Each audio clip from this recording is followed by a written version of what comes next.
Hey, Vian. Hey Rex, how's it going? Good. Can you see me okay? I can see you great. Yes. Perfect. So I appreciate your patience. We're live on TikTok right now, and um, we were literally sitting down here, and Nell was right here, and she started having she kind of started having like a little moment where she needed to excuse herself real quick. So that's kind of the No, spooning life. absolutely. But she should come back. She should be back in here for No us. worries. No worries. I'm gonna have to try to resist from like asking you lots of questions. No, you know Guess the we'll have to do that a little later, or maybe a little bit throughout the interview because I want to get to know you guys. I've just yeah. been watching you and seeing your story, and it's fascinating. So, No, yeah. absolutely, absolutely. It's nice because it's just really conversational and not only in getting to know you guys better and like you said, you guys us, but I love seeing the chronic pain community, not just here within the United States. You're in Canada, by the way, for those that don't know. She's in Canada, so we're Mhm. actually expanding globally, and we've got some people in Australia that we'll be talking to, and in Scotland and Okay. things. Yeah. So is it the complex regional pain syndrome? Is Mm-hmm. that what Nell has? Yeah. Yeah. Okay. Okay. Yeah. Yeah, I've met now two people. Now there's three, including Nell, with that disease, and just all in this last little while. Yeah. It's yeah.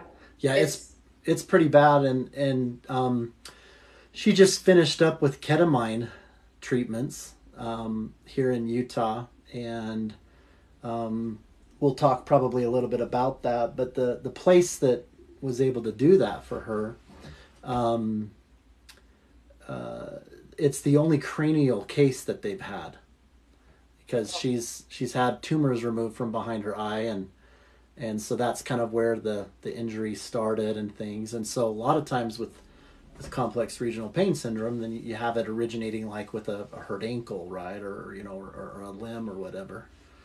And so it's pretty interesting. We also have, if you the lighting's just a little bit dim. It's really hard on her eyes.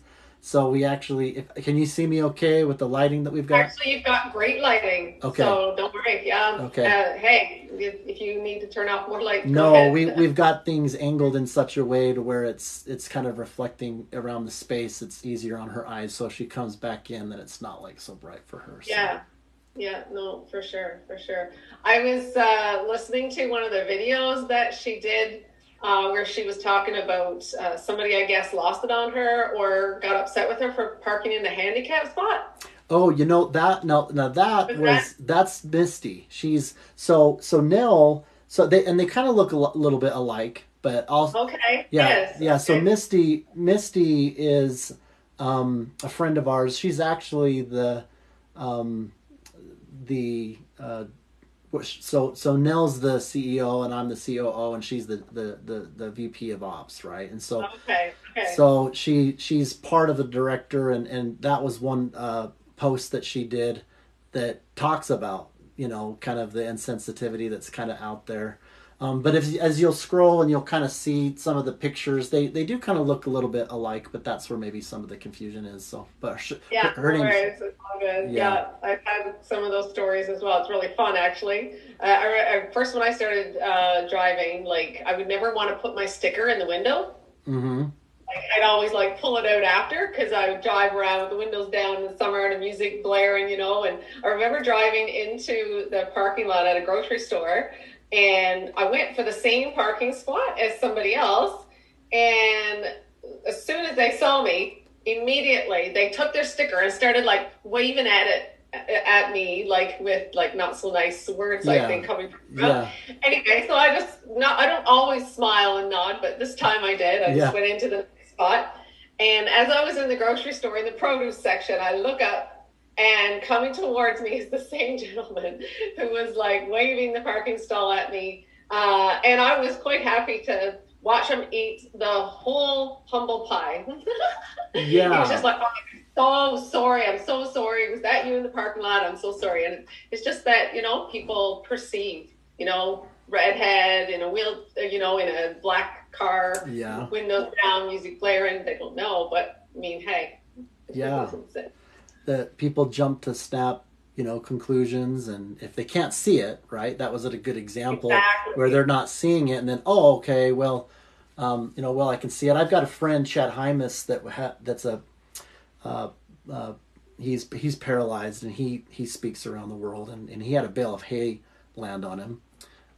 And he would love you, I mean, not just because you're both in wheelchairs, but your stories are kind of similar. You'll have to look him up, but his name's Chad Hymas.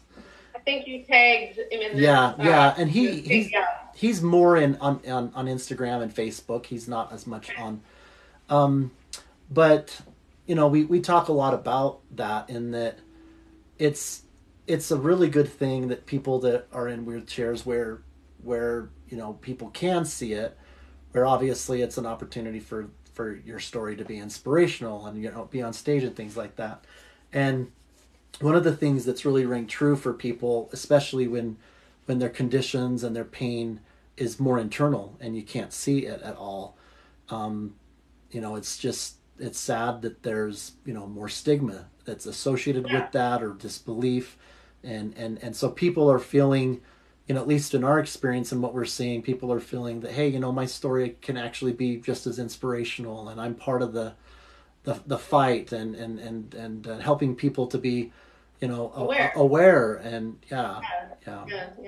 I think people, from my experience, also they kind of push away, or they want to not embrace something that they don't understand. And I think sometimes people are afraid of what they don't understand, and so they think it's awkward and stuff. So I've always tried to make it okay for people to approach me. Just the other day, there was some snow in the parking lot, and I was going across, and I was finding it really hard to push through the snow. And then out of the blue, I hear this young guy. He's like, "Can I help you? Can I push you?" And I'm like, "Yeah, sure." Anyway, and we got in the store, and I went on, thanked him, and then he went on the other way. And then later on, he came up and approached me in the store, and I was like, "Oh, was that you, the guy that helped me earlier?" Yeah. And he says, "Yeah."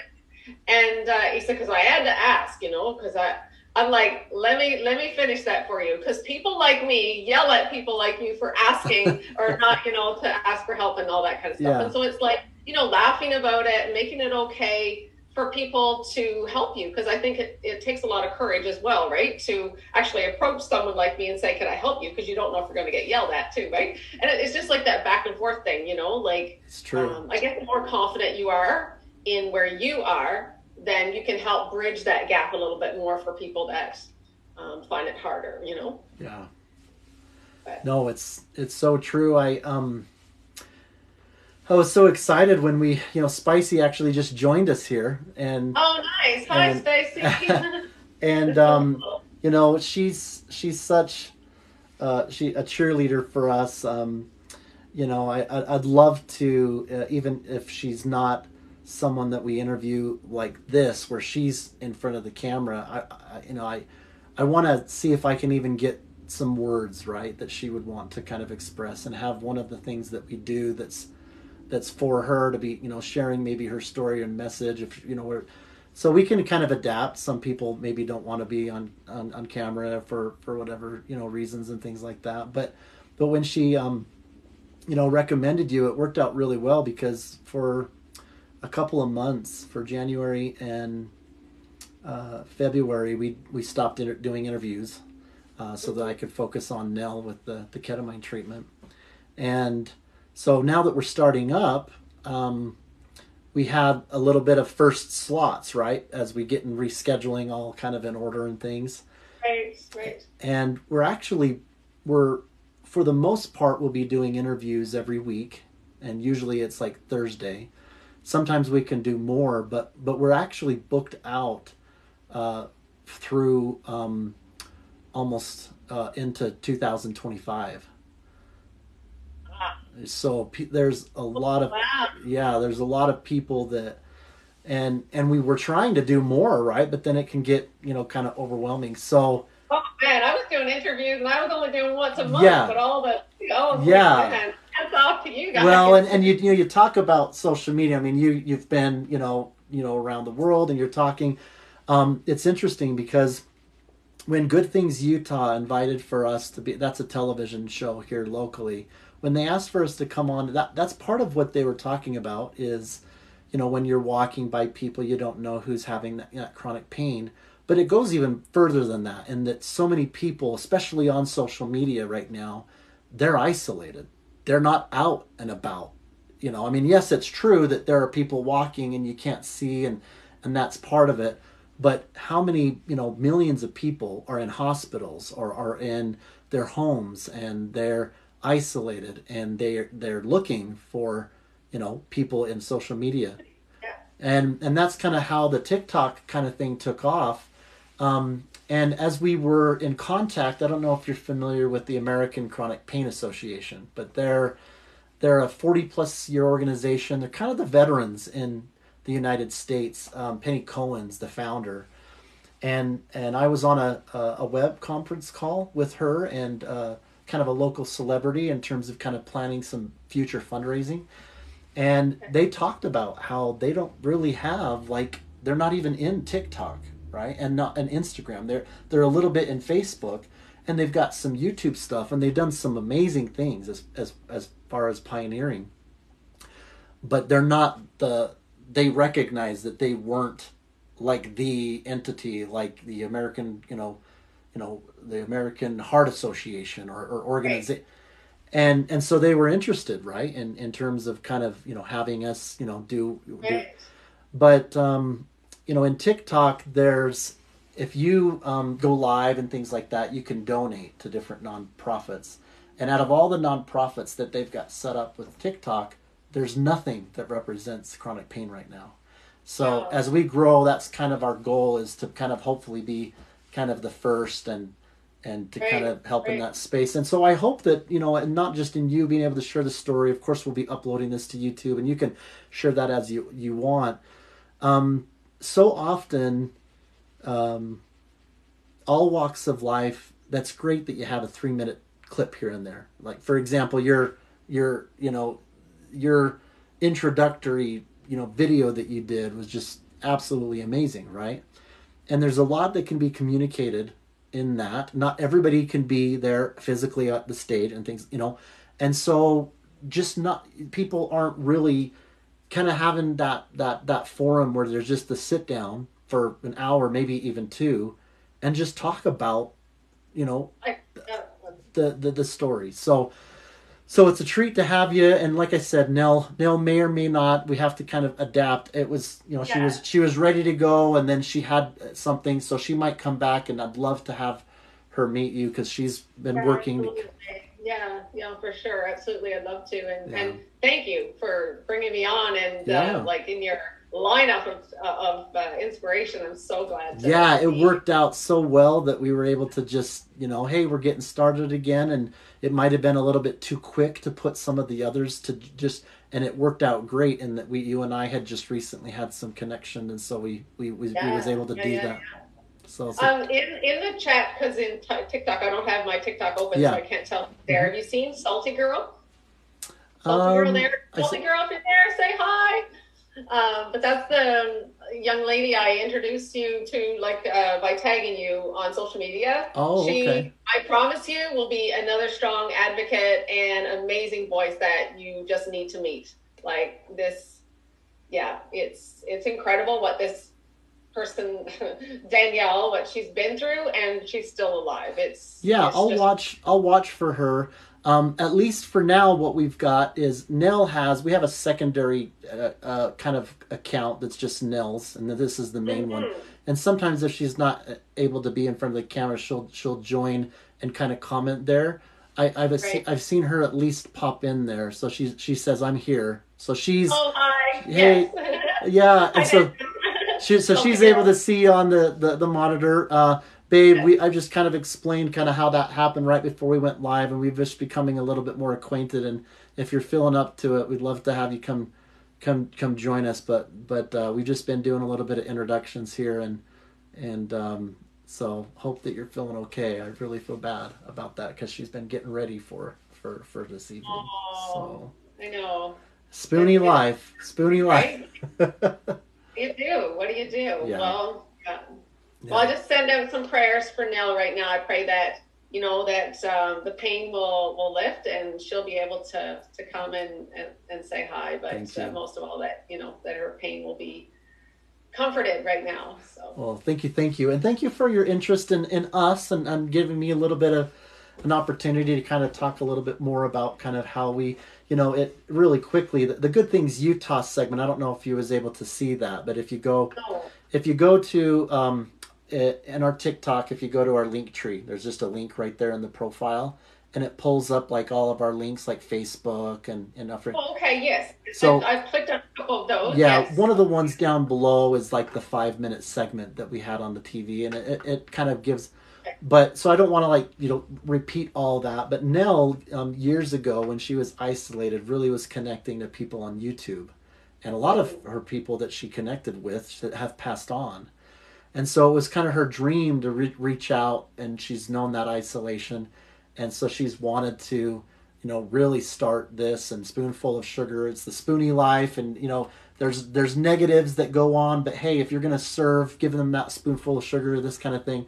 And so it's grown. Just it's been a little over a year where we did a collaboration video with a lot of different people kind of talking about chronic pain, friends and family, and some different things.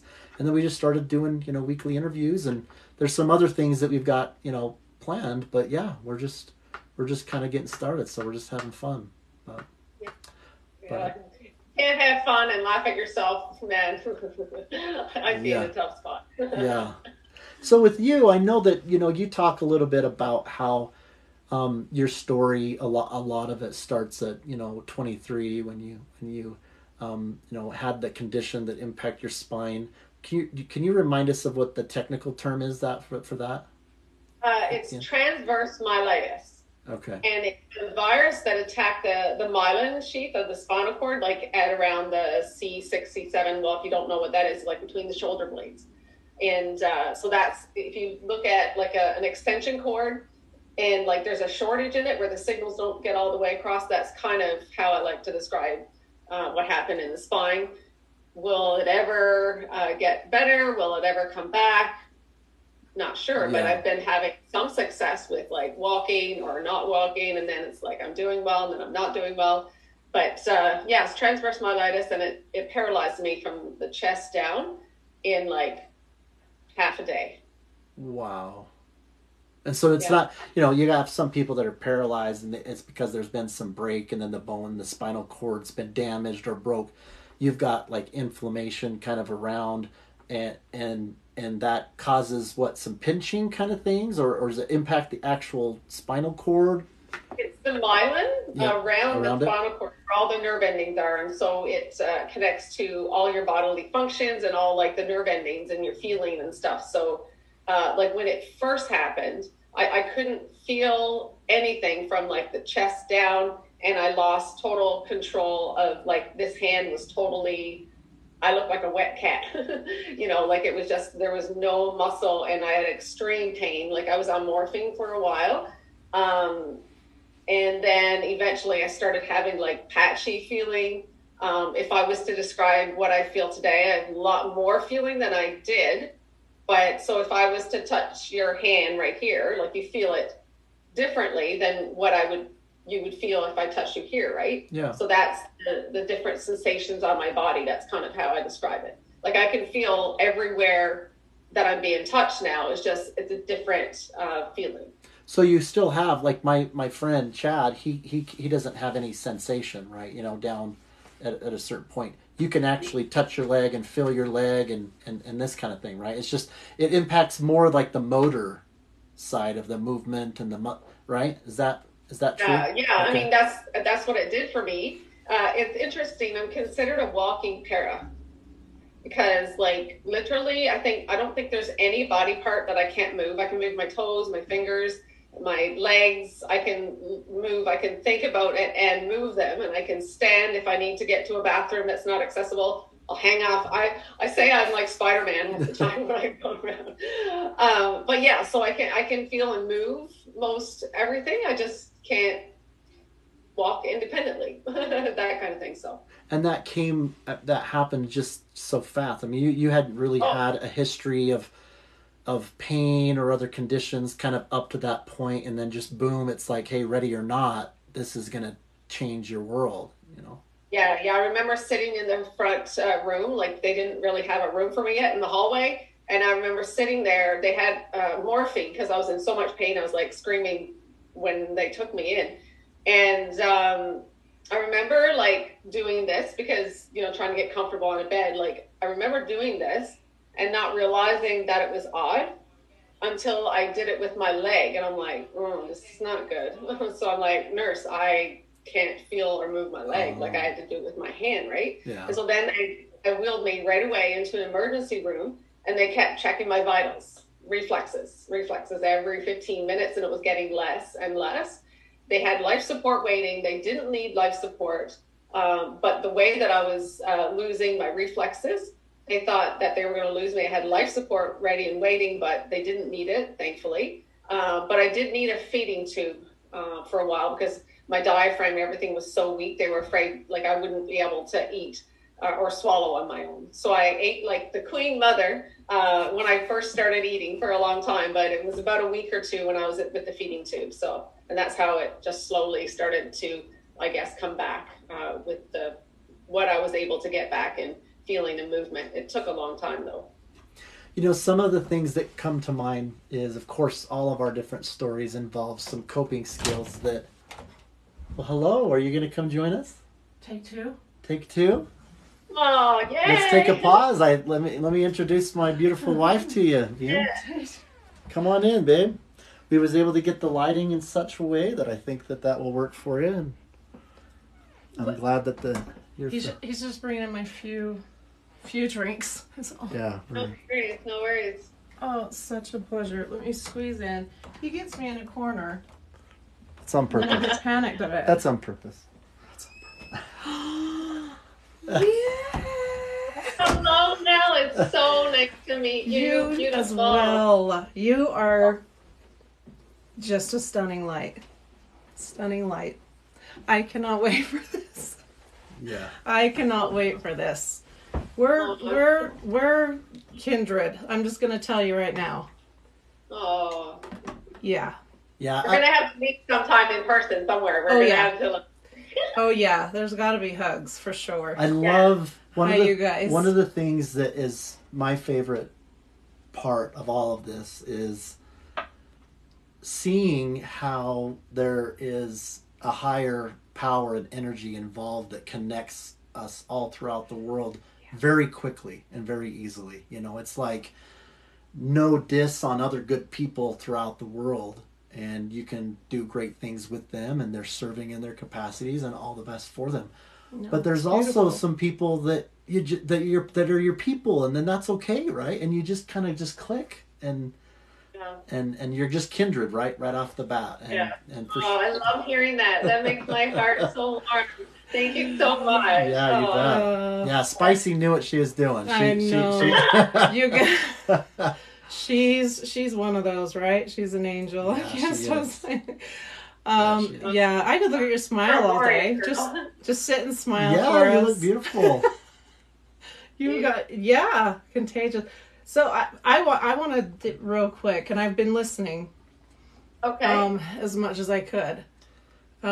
So my CRPS, just so you understand that it can attack anything. And so if I say I'm feeling sick, I have seconds to move. Yeah. So I was pushing Rex off. Yeah, no worries. And I know that you get it on many levels. So, and how you were crowned. Oh yeah. Hold on. Well, yeah, because I was like, I told my kids. You do have some beauty pageant in you. This is world. I'm going to say it wrong. World kindness Yeah. Tell me the correct title. Miss Canada. Yes. 2017, and then I went to Poland to represent Canada on the world stage and won Miss Kindness World. Yeah. Hell yeah. Yeah. Hell to the yeah. That is what it's about. Like if we could have I love it because we more kindness queens. We just interviewed a friend of mine that's a producer here locally. She was Miss Utah County, and she has bipolar. And we talked a little bit about how that's been a huge step in the beauty pageant community. I mean, that's like known for the superficiality, redefining right? beauty, Hell really. Yeah, you know? Yeah. I don't know if you probably hadn't heard this story, or because it's kind of tucked away somewhere in my story, but I wrote about it in my book.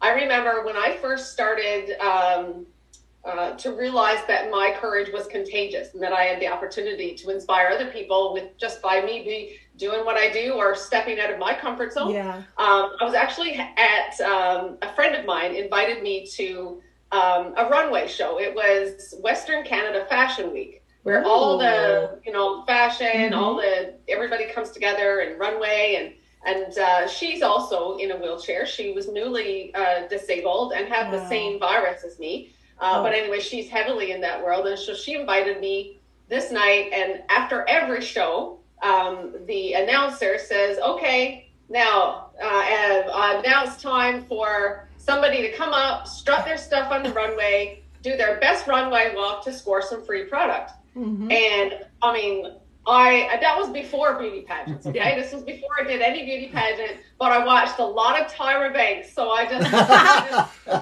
and I'm like, is that, and I was like, nobody jumped up and said that they want to do this. Like, what is wrong with people? Of course, don't everyone want to do that? Like, anyway, so here we are. And she said again, okay, who wants to strut their stuff on the runway? And she was standing like literally 2 arms length away from me.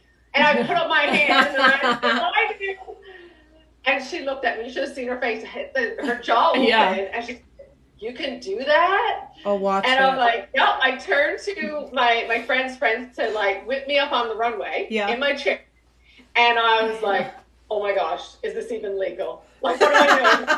But I knew that I had to commit. So I just like all in, right? Going down the runway. I did a little turn in my chair and smiled. And when I realized that the crowd was going nuts and the cameras were flashing, I realized it was all for me. And I was like, oh my goodness. So I get down at the end of the runway. The cameras are flashing. I did my best. Look at me on beautiful pose. And it was just remarkable, right? I got down off the runway. And do you know what? That's not even the best part. That whole experience I just told you wasn't even the best part. What happened next was totally mind-blowing to me. As my friend who was there said that the night before when she was here, they did the same thing, announced, and pointed to my friend who was in a wheelchair. Oh, wow. And she pointed to her, what about you? And she hung her head and she said, I can't because I'm in a chair. And it was just so embarrassing in front of everybody. Right? I had no idea. She didn't so tell I come you. on the next night, and this is what I do.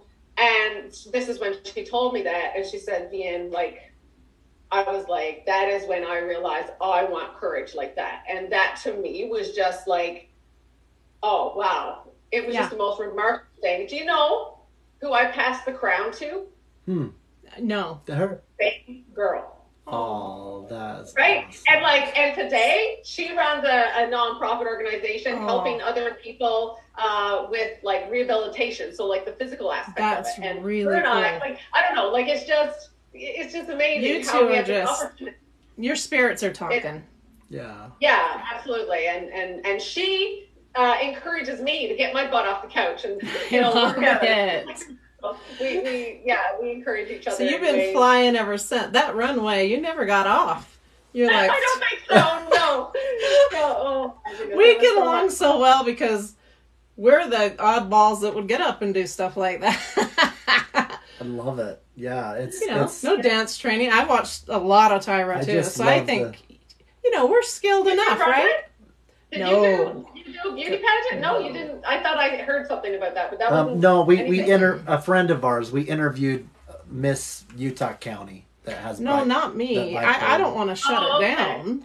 Oh no, not me. You mean like a mic drop? Like no more beauty pageants needed? I take it all. You gotta give someone a chance, you Yeah. know? I don't know. Oh, right? Yeah, you can't have all the fabulous Yeah. dancing. He would do it before me. But It reminds me We of there have was a some- dance competition. There was a dance competition that at our daughter's dance recital. and I got up on there and just busted the biggest move. He and won it. I won it. Oh yeah. Oh, he does the break dancing, yes. Oh, I yes, went. Yes. I jumped up, did the split like kind of thing. And It's I'm just- back there going, broken bones, hospital bills, all the time. Yeah, there's. But I love that he lives I was a that drummer and I danced a lot, so yeah, I mean, we fit right in. So Hey, you gotta have fun. You like, do. That's what it's all about. You gotta have fun. Yeah, you Yeah. do. Yeah. That is so important. That is a good message, you guys that are, listening. Don't forget that you're still full of life and so much to give, and this isn't just for you to survive. So No. there's going to be, she'll give you messages, right? I've only delved into a little bit of you in your life. Cannot wait to read both books and of course meet you, but just the little bit. Let's just say if you just seen her intro, you know. yeah, You know. yeah, you're pretty. You know what? Can I say, like, people, like, we're having fun now, right? And Yeah. like, oh, that pretty girl in the redheaded yeah, wheelchair, she won Miss Kindness World, Miss Canada, and all that, right? But like, Yeah. listen, like, I did not want people to see me in the chair. I Yeah. like literally didn't, like, I hated myself when I was first allowed out of the hospital to go out for any length of time. I would literally get my husband to leave the chair in the car and he Yeah. would carry me in. You see, because if people thought that I had a hurt ankle, Yeah. it was much more romantic. Yeah. Oh, Yeah. I remember one time he was carrying me into the restaurant and someone, I saw like a couple and then the wife was like, why aren't you Why there? are you doing that? You do that for me, honey, like, and then that was kind Yeah. of cool, and because I couldn't cut my Yeah. food, I would have my husband cut my food for me so I could just eat with one hand. It was just so embarrassing. Yeah. And it was more than embarrassing. I just hated myself and didn't even think that, like, I actually asked him to take the ring back, like, because we had just got engaged, right? Oh. And then the week after was when I ended up in the hospital and all these things unfolded. So I'm like, I'm damaged goods. Like, I don't even know if I can be independent and take care of Yes. myself, let Yeah. alone, but he just, he did some soul searching. He had some people actually say, Vahen, you can walk away and there wouldn't be any Right. shame in that. Yeah. Yeah. And there wouldn't be. A lot of people wouldn't fault him for it, but he knew that God gave him to me, and that we were in this, in sickness and health, starting really soon and Yeah. getting real. Yep. But I'm telling you, like, the darkness that I walked through, and it was all about, I lost myself. Like, I literally had to reinvent myself and my self-worth and will my life matter now, Yeah. right? What does this And mean for me? That's in my book, and I actually want to say that I want to give your readers, anybody that's listening, like, I mean, yeah, it's great to sell books, but if you want to reach out to me, comment, share, tell a friend, I will give you my book. I have an e-copy because I publish my own work, so I can give it however I want, right? So I'd gladly give an e-copy. If you want my first book, my second book, just reach out to me. I'd love to be able to get it in your hands. See what I'm saying? You're someone who gets it. You just get it. And I don't know what you've had to travel through. I don't know all the details that you've had to travel through to have that moment or moments with him. But you've got it. You get what this journey's about. What you just did and offered was stunning. And it doesn't, even with the best of us, that doesn't, that to love someone that much, to just say, hey, reach out. Here's my story. If you don't have the money for it, here's my story anyway. Reach out, you guys. Yeah. Get it. Yeah. Yeah. Just so one of impressed. the endorsements of my book, which I think I got a world record for the most endorsements And apparently that's a taboo thing, but it was it was this thing that I just, it said it takes a village to raise a child. So I'm like, I'm out of the village in this book. And anyway, so I've got a lot of great people surrounding me in this book. But, one person actually is works at a mental health counseling. And she said it's like holding a life coach in your hand. Oh. And Salty Girl, who you have not had the pleasure of meeting yet. Mm-hmm.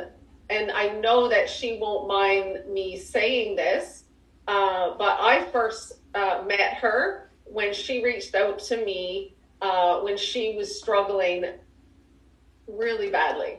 And it was before my book was published. And I was like, would you mind if I gave you a copy before it was not even edited yet? Okay. And I said, listen, can I give this to you? I'm like, if there's anything that I can do to help, like here, like just see if I've been through anything that can help you, like, please. And she was literally fighting for her life, let's just say. Yeah. And I don't want to give away a lot of her story or whatever. And she literally says that this is the survival guide that saved her life. That's awesome. I'm like, it was such, like, out of all the endorsements, that's what matters. Because if it don't work, if what I've been through and what I've been able to find doesn't work, then it doesn't work. Yeah. And so those are the testimonies that really matter. Like, I like that people read it and say it's a good read, but it doesn't change your life. Yeah. It's changed me. And you didn't, we talk a lot about, and we were starting to talk a little bit about that before, when you had left. And so that's a good segue into some stories, the coping and the acceptance and the gaining of different things and going through that journey. It oftentimes is a really gradual process, because it's something that they're going through maybe as a child and different things. It's always going to be that. But in cases like yours, you're all of a sudden, thrown into a situation where in one day your life is requiring you to have coping skills, and you haven't had the chance to like work up to it, right? And so how overwhelming must that be for those cases where, whether it's a situation like yours or it's an accident or it's something, and then just boom, what the heck am I going to do, right? I mean, and then how you I'll go add to from that there. real quick what Spicy's saying. Vahen was amazing before her books, crowns, and all of these. Yeah. That's of course, when you... Those are the comments that really mean the most to me. Yeah. People that see me, or like the people that celebrate me before the crown and the titles, or that see me how I treat somebody at a Starbucks, to be honest. Yeah. I feel like that's why he knew you could carry it. And not just carry it, that you could push it forward. Yeah. Yeah. Yeah. You are already there. Already Yeah, you. for sure. Yeah. I mean, things are He for a knew reason. who he made. Imperfection. Well, and that's your nonprofit going forward, isn't it? Yeah. Yeah. Going farther. Going farther. Yeah. It just, yeah. Well, It's you, no matter what. I feel like I've known you for, like, who are you right now? Yeah. Like, you know what I'm saying? Like, this is so cool. Yeah. I love it. Yeah. I love it. It's awesome. It's awesome that we can collaborate. We've walked very similar paths. Yeah, and I mean, yeah, the people that we interview, the people that watch us, boy, you talk about in their little intro video that we shared, and you talk about how you just get it. Yeah. And she was just even saying that, and that there's so much to unpack when someone says I get it. I mean, we're talking times where you are angry at God, times where you're dark, times where you feel like you've lost faith, times where you've fallen short and you've done things you're ashamed of, and there's a lot of unpretty things that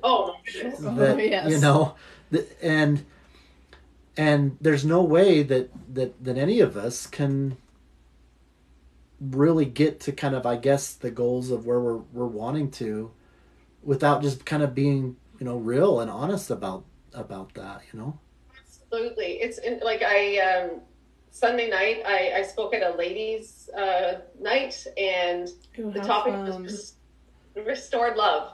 Oh. And I was like, and, I opened up with a couple of questions, like, have you ever had a restored relationship after it was broken? Have you ever experienced a restored relationship? And then, or are you waiting for a restored relationship? And I just kind of talked about my journey, like my husband and I, and what we've been through. And, I was interviewed in a talk show once, and they said, like, the conversation went like this, is like, so let me get this straight. You were the one that got transverse myelitis, but you're the dirtbag who cheats. And it's like, and I say it funny like that, but then he followed it up with the fact that through the journey and unpacking that, it's like we both took ownership for the dysfunction. And you're talking about coping mechanisms. Oh my goodness. And so the coping mechanism and trying to figure it out, and for us, I was that person who loved and served God my whole life, but I really didn't understand how to make him my life so I'm grounded in him until we actually had to walk through this to actually dig it out. And to be honest, like when I talk to the ladies about restoration, I will say, if you hear nothing else, I want you to hear that my husband, it was one thing for him to say, I still want you, laying on a hospital bed after thinking that I'd never walk again. That was one thing. But hearing, I still want you, and I'm going to work on us after my infidelity. Guys, you have to get the book because there's a lot to fill in. Yeah. But it doesn't happen overnight. And anybody who's listening knows that it doesn't happen overnight. But the point is, you can restore your relationship with God. You can restore. But the point is, you need to be okay to sit in someone's brokenness.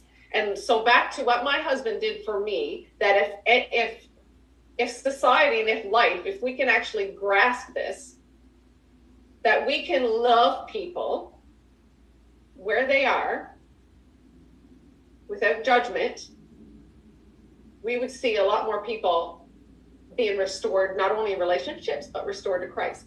Because not once in our conversations or back to restoration, were there tough conversations? You want to believe it, there was. But not once did he throw it in my face or call me a bad name. Wow. And like, I to give you a deeper understanding of really how broken I was. Like, you want to talk about someone, I just want to love and serve the Lord with all of my heart, soul, and mind. I go off to Bible college and, and I do all this stuff. And God, I've only sold my life out for you. And now I'm paralyzed and my marriage has fallen apart. And I went through all this pain. And God, like, you want to talk to me about somebody who's yelled at God. Yeah. And so going through all that, it's like, God, where are you? Oh. Or are you? And what it is to come through all that and come out on the other side. But so, have you ever seen a seal caught in a net? I saw this YouTube go viral once about a seal being caught in a net, and the marshal or whatever was going close to it to get it untangled. Now, the seal didn't know it was going to be set free, or it didn't know, and so it was struggling and fighting, and it was even like the rescuer was even suffering a bite or two. Yeah. And the more it struggled, like you could see the blood on the seal, but the one that was trying to rescue it never once, obviously, got upset with the seal. Yeah. Each time it was taking that net, it just hung in there and hung on. And that's what my husband did to me. Yeah. Anybody that, he loved me where I was at, and he knew that I was all bound up with all this stuff, that just one thing after another, and I was just so bound by all this stuff, and he saw through it, and literally was Jesus with skin on in my life, that he was able to come in and be willing to be subjected to that kind of brokenness. Yeah. He knew that I needed to be free, and then that was then when I realized, because I didn't even know I could be free. I didn't think it was possible because I didn't feel I was worthy of that. Yep. Then the nets are off, but I still bleeding out. So there's still healing needs to happen. And so I Yeah, that's yeah, perfect analogy. You know what I mean? And just because the net comes off doesn't mean we're we keep wanting to push people. Oh, the net's off now. You can go back to swim, or and we start you can, testing. We want to rush that grief process or that cycle. And I actually had the grief cycle in my book. I'm not a specialist or anything like that, but I did really want to acknowledge the grief cycle and that it is a constant cycle, and you circle back around, and it's not a straight line. It's a gradual thing. No, it's not even in order. It's like one moment it's sad, and 1 minute it's anger, and 1 minute it's lost, and it's a mess. Grief is just a messy thing. Do you know what's interesting? Okay, so when we went through, when we walked through infidelity, working through that, and like I even had a miscarriage in the midst of our trying to repair our relationship and all that kind of stuff. So there's just a lot. And so I remember sitting in one of the sessions, and we're here to repair our marriage. And do you know one of the first questions he asked me? He said, "Did you ever mourn the loss of your health?" I'm like, "We're here to talk about our marriage." And I'm like, it totally gave me, like, it's totally spun me around because I was not expecting that. But I didn't realize that I pushed it down and fine and moved on and trying to repair and all this kind of stuff, and not realizing that I actually never mourned the loss of me. Right. Who I was. That's a big loss to believe, especially when you're made to be. And I don't know if you're somebody that, to me, feels like the first thing that's on your mind and the last thing that's on your mind when you go to sleep is just, how can I better people? How can I be there for them? How can I? And sometimes when you do that, the only way to survive is to say, this has to come later. And then all of a sudden you're finding yourself spiraling, and because it's always coming later, it's always coming later, right? And you just put it. And what that is the most tragic loss to him is you. Yeah. And until I was able to love myself and accept that, it didn't matter how much Vahen said, "I love you," or "I accept you," or "forgive you." It didn't matter. I wasn't able to receive it until I was able to love myself. It's huge. What's his name?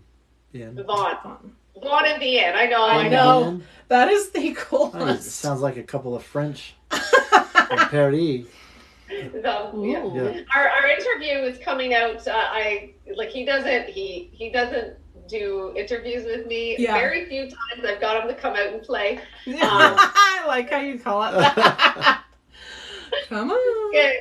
But we interviewed, and so on The Perspective, there's a TV show here in Canada, and so that should be aired. If it wasn't today, it should be tomorrow, the next little while, that I'll be able to post that. So yeah, I'm excited. Oh. I always say a relationship is like that of flying a kite. He's the one that keeps me grounded all the time, but he lets me fly, you know what I mean? Yeah. And then you're like, sometimes I just need you to be the kite with me. Yeah. But it's, I can kind of, Nell's the visionary and the ideas behind, so much of what we do. And then, a lot of the operational, boring, technical, make the logistics happen.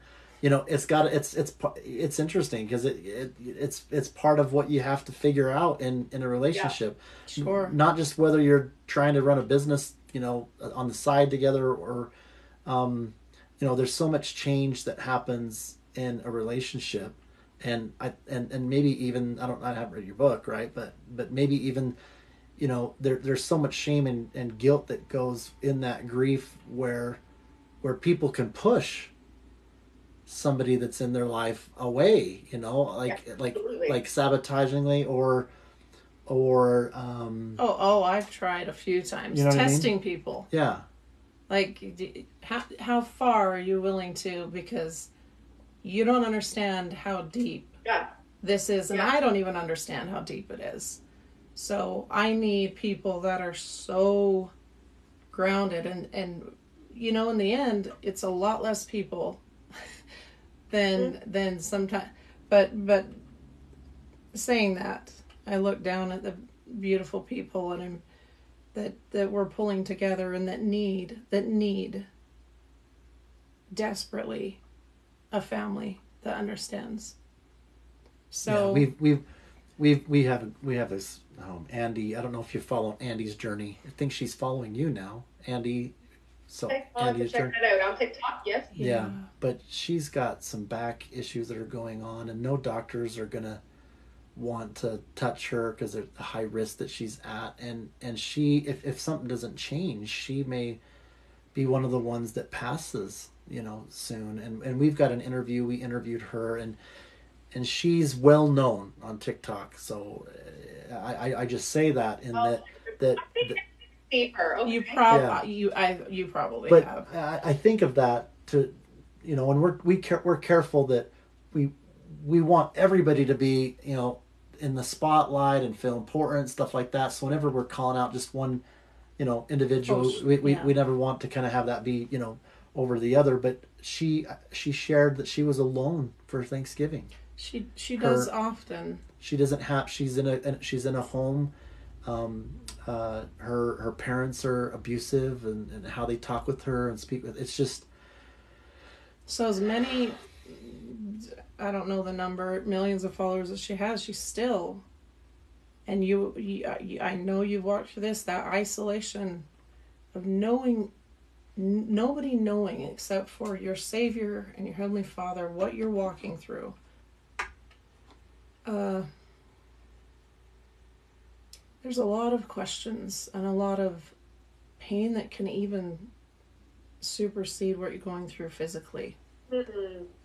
And that's where the damage happens, right? This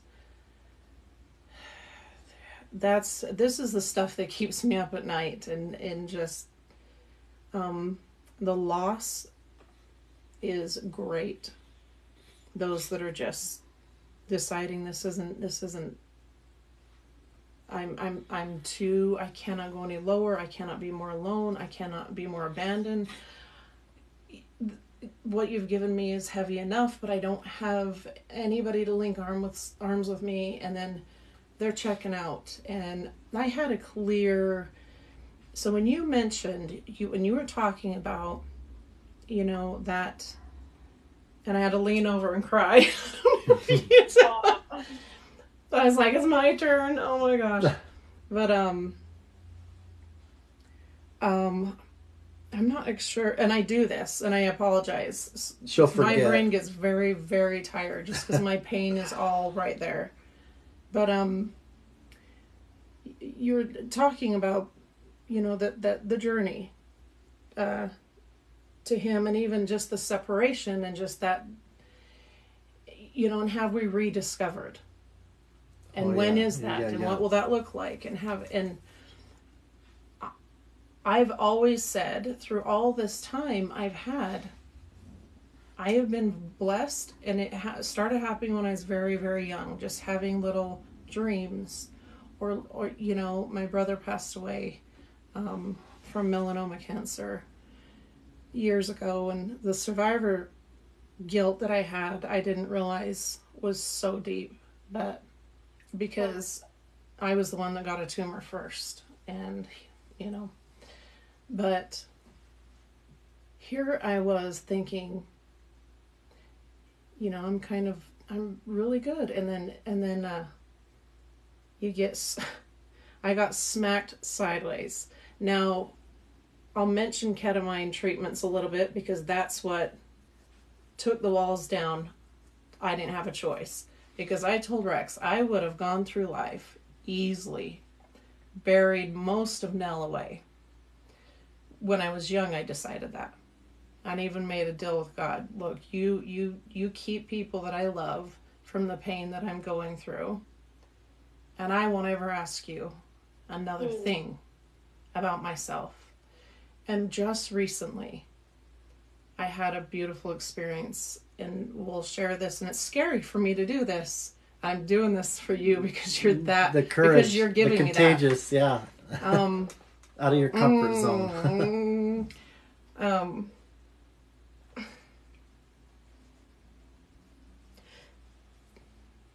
In my child mind, I gave him my key to him.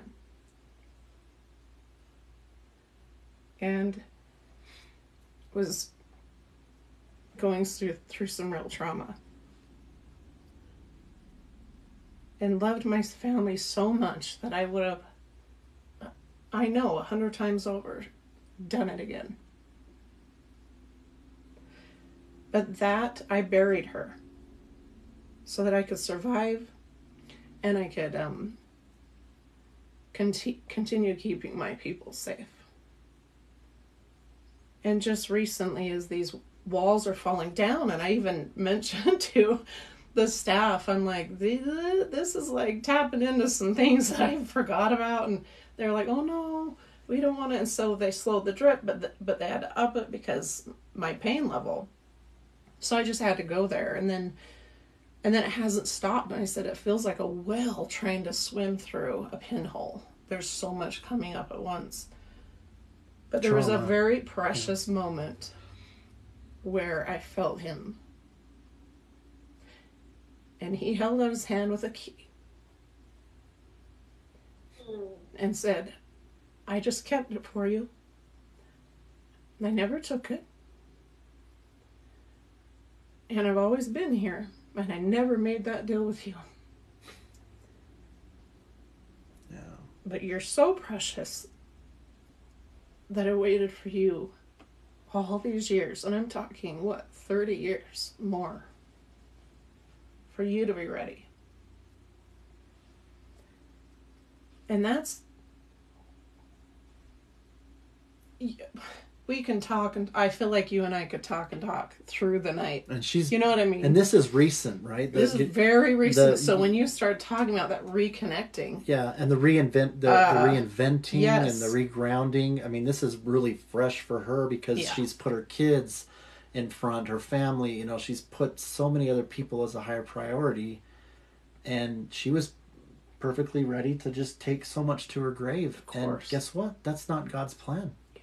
His plan is his plan is to have her go through some stuff now, and she wasn't expecting that. And so we're going through some very raw stuff on top of just the whole CRPS and the tumor removal, you know, all these things. I think I even, after today, so a little bit about me before I get on with anybody. I sit with Heavenly Father and I say your name and I ask him to just, you know, whatever he needs between us for all of you to hear. It needs to be very organic and just kind of let him take that lead, right? And so I'm sitting there, and when I was thinking of you, I think I sat there for 3 hours, just alone. And I decided, because usually I'll go in and I'll learn some more, and, you know, we're not professional. You guys know, huh? I'm looking down at the comments. We are a low budget production over here, but we have fun. But it didn't matter. He kept reminding me, you two already know enough without speaking. And there's plenty of time too. But just sit there and enjoy it, because I'm in a very unexpected place. That's what I'll say. Never expect, you know. So like there's 5 fat men trying to fit through my brain at the same time, and I'm not very reserved, but I'm telling you, I'm trying to be nice and just sit back and like, only I just want to respect what you're saying, and I do respect. But like, whoever's watching right now, what I was thinking is like, you're getting, this is non-scripted. Like, yeah, 100%. And when you say you sat before this interview, like, I was literally sitting here and saying, God, like, I want you to show up and let us have fun, but also let it be powerful. And anything that I say and do, that we say and do, like, let it matter. Yeah.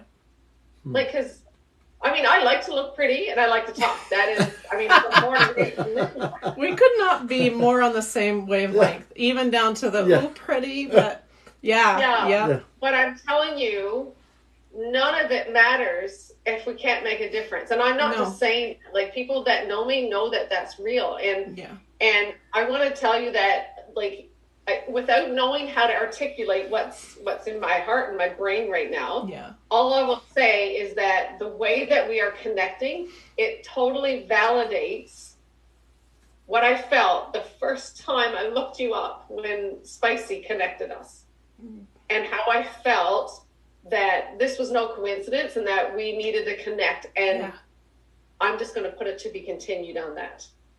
I love it. But I just know. No, you want me to continue? Okay. I just feel continue. There absolutely. will be, I think, many to be continued. You know what I mean? It's bigger. Like you talked about being a small production. Like, you want to talk about small production? You're looking at my teeth. No, that's not. But God has been doing some amazing things in that way, and the way that He's bringing people in is just amazing. But, like, talk about small production, like, you know, whatever. But I'm telling you, like, when I say to your viewers that you're watching something that God has got some amazing things in store for not only your viewers now and Rex, but you guys too, and for me. Yeah, good. And I'm telling you that it has already started. If I could tell you, I wish I could take it, the USB, and stick it in, like, in the internet, and everybody just experience and see. Download it on everyone. Behind the scenes and around the scenes and in the midst of it all. Like, COVID may have, like, had a little hiccup in the world, but I'm telling you, what it's about to come, the world has not yet seen. I promise you. Yeah. I promise you. Like, we gotta touch fingers or something, because boom, there's too much of what you're saying that's it's him. Yeah, it's him right now, and in this room right now, and in you know, this your room, just with us. The spirit, like, you know, the spirit. There's, you know, whether you want to call it Holy Spirit, the spirit, energy. Right. You know, there's a palpable, universal force that is connected with you know, our Heavenly Father. Quite frankly, our being that has made all this happen, and out of all the work that He is doing, that is, you know, totally worthwhile, and He's working with people that are focusing on that area. That's one of the things that we've said. I just get chills. This has been a grossly underrepresented area. People, over 50 million people a year die, or no, excuse me, over 50% of the suicides that we have are due to chronic pain. Chronic pain and suffering. And so there's not enough talking, there's not enough connection, there's not enough challenging of mindsets with ourselves, and equipping, you know, couples so that there's not failed, you know, relationships, and that whole thing, and even in society with the people that you go to. And recently, before we found ketamine, I literally was at a place where I felt I was outside of society's plans with what they've got available for us. And I even felt so, like, disconnected from feeling like I was part of, like, the bigger plan with God. Like, I was, like, starting to feel like, wow, like, this is like... Because as much as they love us, they can't walk with us. Yeah. You know, and with everything that we're going through. And so it's a very, you know... But this is why it's really important. I'll add to that. Yeah. And I'm looking down at your beautiful comments faces and comments. Yeah. You're perfect. I do not say that. I know it's coming out of my human mouth, but that's another thing that is a precious gift that I was allowed to see in wherever I was. You are the very ones who are going to save some souls. And you chose to do the hard work. And you chose to go where some didn't want to go.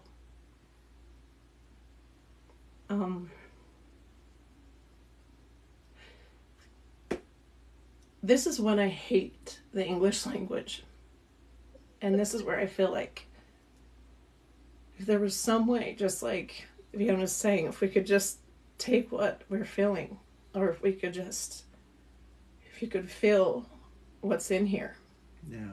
Sometimes when I'm deep in ketamine, I do this as a sign, and they know that means that I can't express enough to you what he's making me feel. What's happening, yeah. And so you are what this world needs. And they're pushing back hard because we love our comforts. And it's hard to see. You're hard to see. I'm just going to say it. A wheelchair is hard to see. A mental disorder is hard to see. Disfigurement is hard to see. They don't like it. Well, guess what's coming? And it will be the most beautiful thing if they stick with us long enough. That's exactly. They'll realize that that's what they've needed. Now, we can talk about it. You are what they need. We can talk about it. We can look at it, and it can be a positive. I mean, there we teach each other how, right? I mean, it's not like we're like parading this, like you said. I mean, whether it's a crown, or a banner, it's not like we're going and saying, we've got it figured out, and so, hey, we're going to kind of show you and look up to us because you guys aren't there yet. It's not like that, It's, No. When my boss or my audience is one, it don't matter what everybody else really. I mean, I love everybody else, but and it's really great to be in the spotlight. There's always going to be that. Yeah, I was born this way. Don't minimize that. Yeah, do not minimize how he made you. Yeah. No, but it's let me say this, because I wanted to say this for a while. Because maybe there's somebody watching, and I know I've heard it many times, and I've even said it. Well, Vahen, why do you have to put Jesus in it all? Like, why do you have to talk about him? Like, I'm good. Whatever. Why you got to talk about Jesus all the time? And I'm going to tell you the same thing as I tell the people who ask me this, or when I feel to say it. Ooh, get ready. I feel it. I've been living my life for a while without him. Yeah. And I'll explain it this way. Because, Rex, you had acknowledged that you felt on the outside, like you thought that you were going to be living this life outside of society, isolated with nobody. But when you are surrounded by people, or you're surrounded by, even if there's one person that understands what I'm feeling, then by golly, I'm not alone. It's powerful. Yeah, it really is. But when you have somebody sit with you, it doesn't make the pain less bearable. It doesn't mean that it doesn't suck, and it doesn't mean that losing that loved one is not the most unbearable pain ever. But having someone with you, holding your hand, sitting with you in that, it doesn't take it, but it lifts the burden, even if it's for a moment. And that's what Jesus does for me. And I can only say, I can talk a good game, but I feel like I've tapped into Paul these days, and it's just weird. I'm like, don't listen to what I say. Watch what I do. Watch how I am. And God gave me a word before COVID. And it was 2020. And usually I no longer do New Year's resolutions. I usually just like, okay, God, what's the word for this year? How, that I can. Yeah, I don't. Yeah. And he gave me the word endurance. Mm. And when COVID hit, I was like, oh, okay, endurance, something new.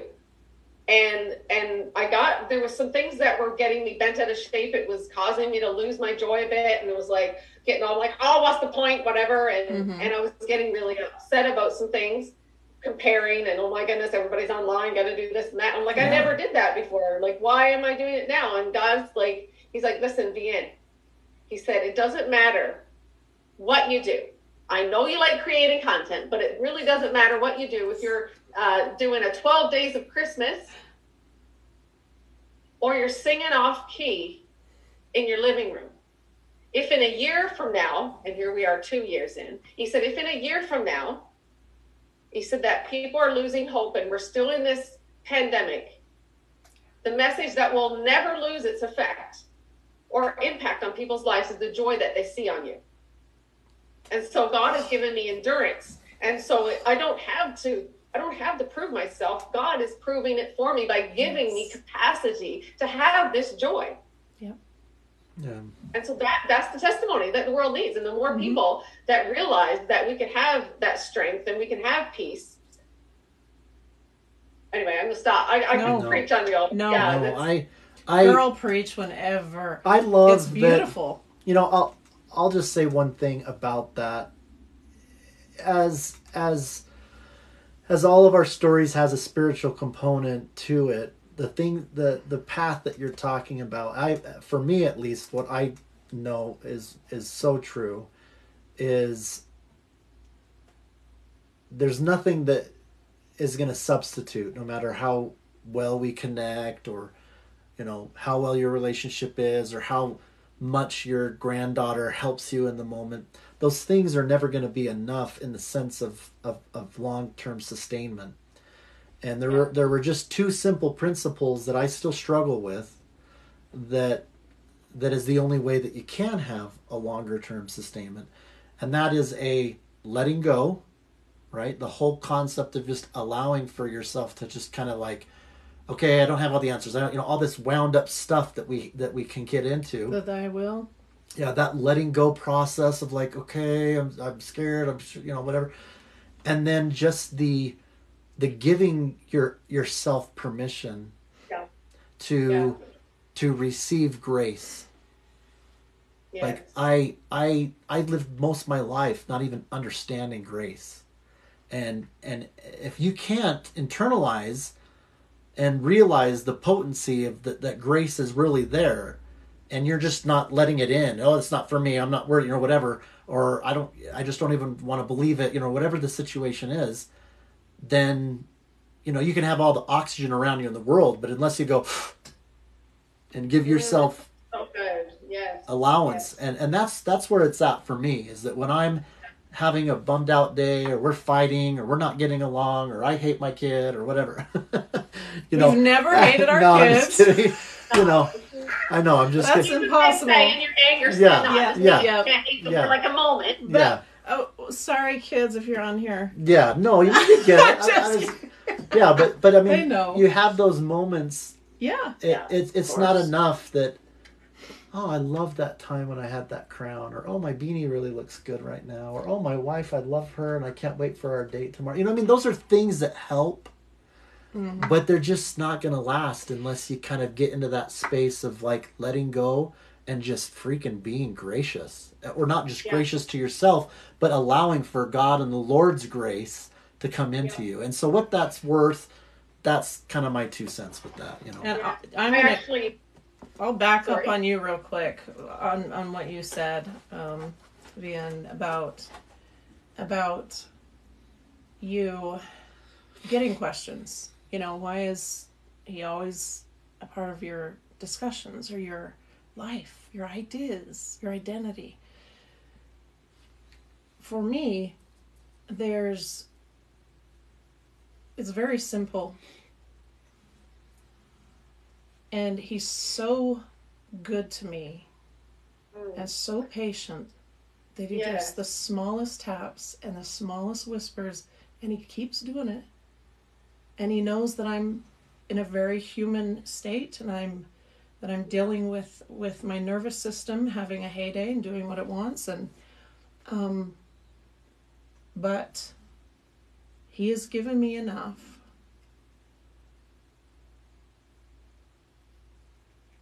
there's simply no way that I can or will ever not have him a part of every step, every decision. Yep. This is his mission. You are his, all of you. And if I ever did that, that would be worse than me losing myself. Yeah. Because he's the reason, plain and simple. And so I'm not so concerned anymore. And it took years to get there, because a lot of humans scared me. Like, you know, human beings that, you know, you have a lot of respect for, or deep love, and you get scared to say or do something wrong. And he keeps telling me, and it's funny because I think some people are like, well, God wouldn't say that, or, you know, but he very gently says, when I ask him some things, that's none of your business. And that's only his way of saying that's for me to worry about, and I don't want you consumed and heavy with that. So just take the most simple part of what we're asking, and that's what we're trying to do, is to say, you're precious, you're worth it. Yeah. My word, you're just beyond worth it. We struggle, I think, to say it enough, right? Yeah. But keep talking, girl, because You know, he's loving. He's a gentleman. He'll wait for you. And, you know, we say that, like, oh, you were Jesus with skin onto me. You were Jesus with skin onto me. Well, that we are his conduits. Like, Jesus came to earth once and he left, and that so we could be that to other people. Yeah. But the unfortunate part is that the people hurt people in his name, which causes people to be not properly introduced to him, shall I say. And so with that, I think we've created this thing where we can't get upset with Jesus, or we can't, you know, tell him our very real emotions with some very real pain. But that's not the case. That's so not the case. No. We limit grace. We limit his love when, you know, we do that. Yep. It's interesting. I want to tell you the quote for today, actually, in my courage card. And it's interesting. I'm like, I don't think I'll read this one out, but I think that it's maybe for somebody that's watching. It says, don't believe the lie that you can't bring your questions and doubts to God. What would you like to tell God today? Because we talked about pain, right? And how we push people away in our pain. I wanted to do it with my husband. I wanted to leave, not because I thought I was going to find a better husband. I already knew I had the best. Yeah. Thought that he deserved better, so I'm pushing him away. And that's what we do when we feel that we've shamed and like, I've done too much. I'm not, you know, God doesn't want to love me. He wants to love you. He couldn't love you more. Right. And so he says, tell him. He is eager to hear you express your heart.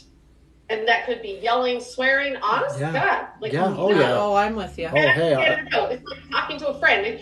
Listen, anybody watching, how many families are listening? How many have families that nobody argues? No, everybody gets along. I'm telling you, it's like a family. If you're going to have happy and functional space, you got to have a row every so often. And you got to have it out. You got to talk it out. You got to be like sharing, you know, and whatever. But I think that in that space, sharing with a mutual respect is also very important. But anyway, that's another little sidestep. No, I love it. I love it. I've gone my whole life, and I've had misconceptions about God. You know, Jesus is kind of like the good guy, and everybody, you know, because like she said early on, he became unapproachable because of what people taught you. Yeah, like I mean, without getting, you know, too far into that, I'm having to kind of go through a process where I'm seeing him differently, that I really know his character, that I don't see him as this judgmental being that's just going to look, he's going to conduct the audit of my life, and and that's been a real struggle. And then even just watching her in torment and just, you know, I was at a place where I'm like, there's no forgiveness. I mean, we're done. He has said there's nothing he can say. There's nothing that you could do to ever make right what I am seeing her have to go through. So just save it, right? We're not going to have a relationship. So, I mean, I'm working on that because I'm still not there. You know, it's hard to Another thing understand. I'd like to add that's just things that I you know, and Vahen, you'll have to help me do, because I finally told, I've had people in my past say, you've got to write a book. I've had experiences since, I think it first started as 7. And I had very, very deep thoughts about where and how far, and it got so much to where it would, my little body would just be like, yeah, I don't know, and I'd have to think of something else, you know.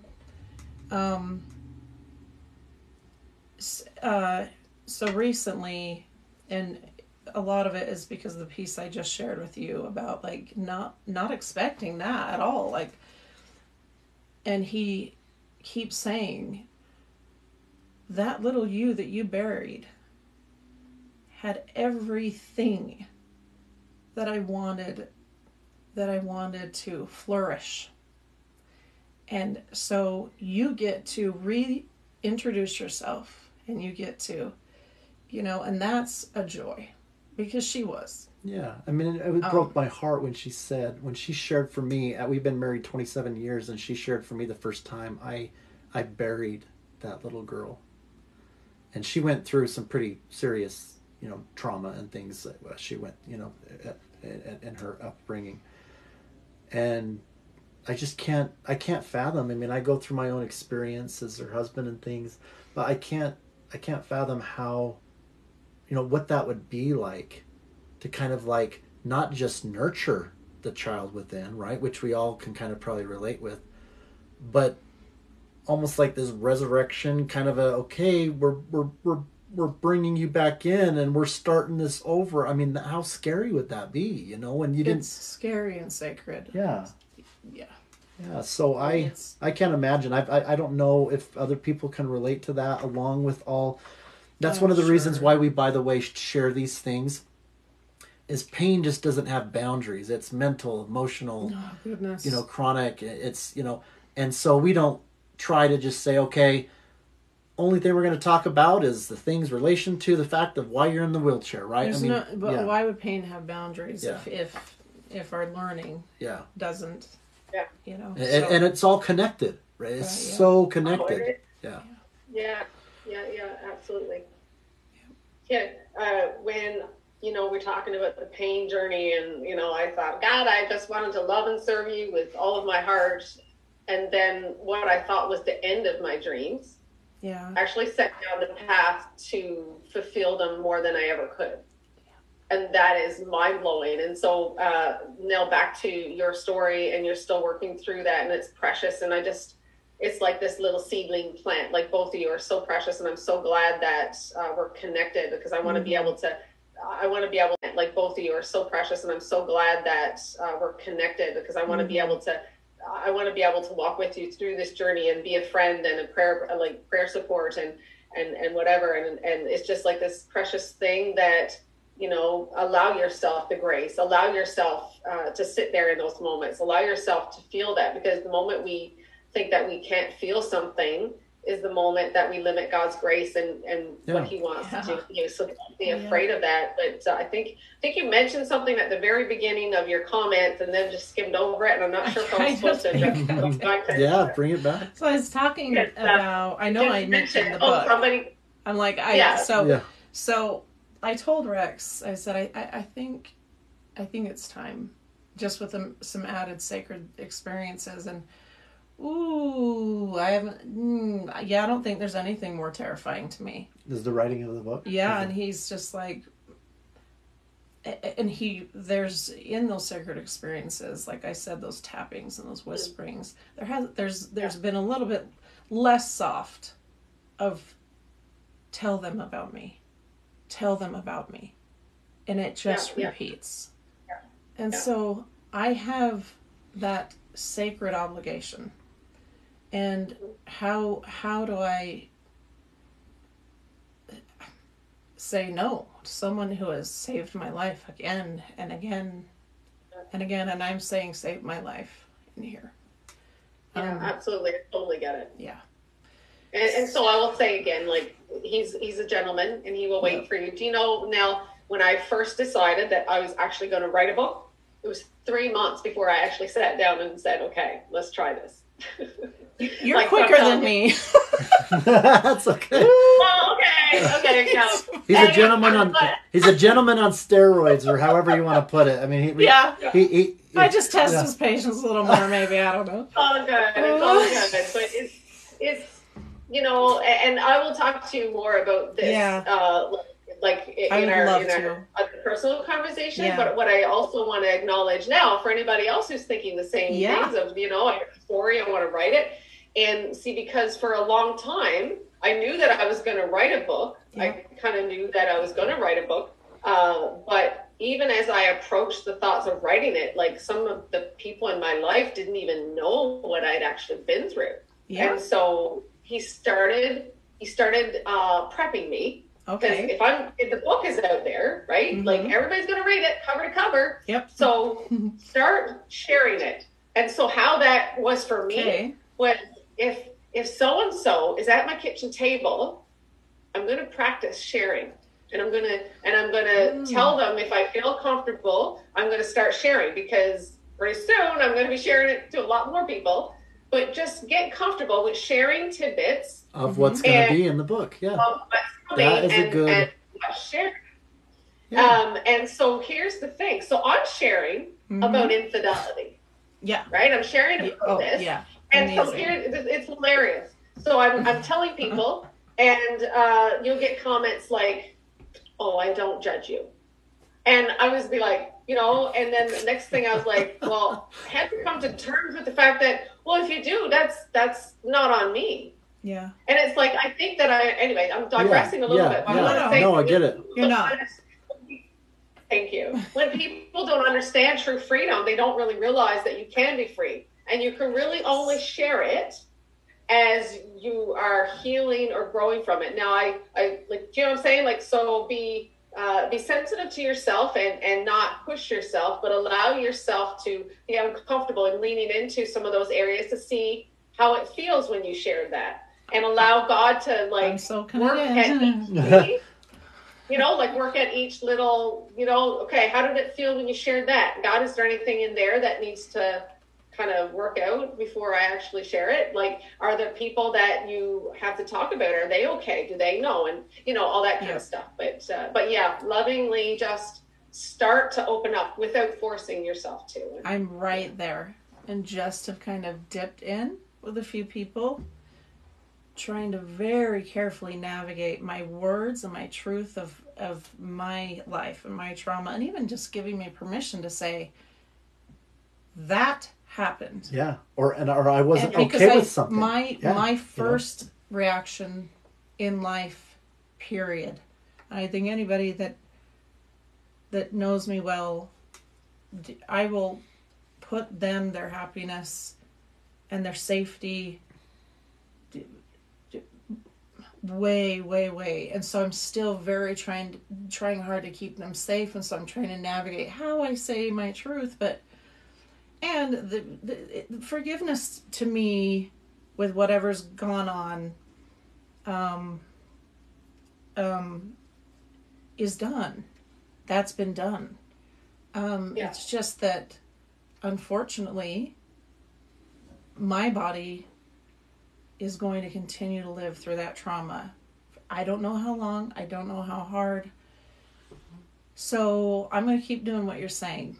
Yeah, I'm going to keep, because you just tapped in right where I'm at. Yeah, small little practicing of you know, the book is like saying blah, right? And it's like going said, like that. Any of you want to tell your stories, tell your story. Yeah, if that's too much for you, you know, think of what that book might be. That's maybe 2 sentences, and maybe that's part of what you've never shared.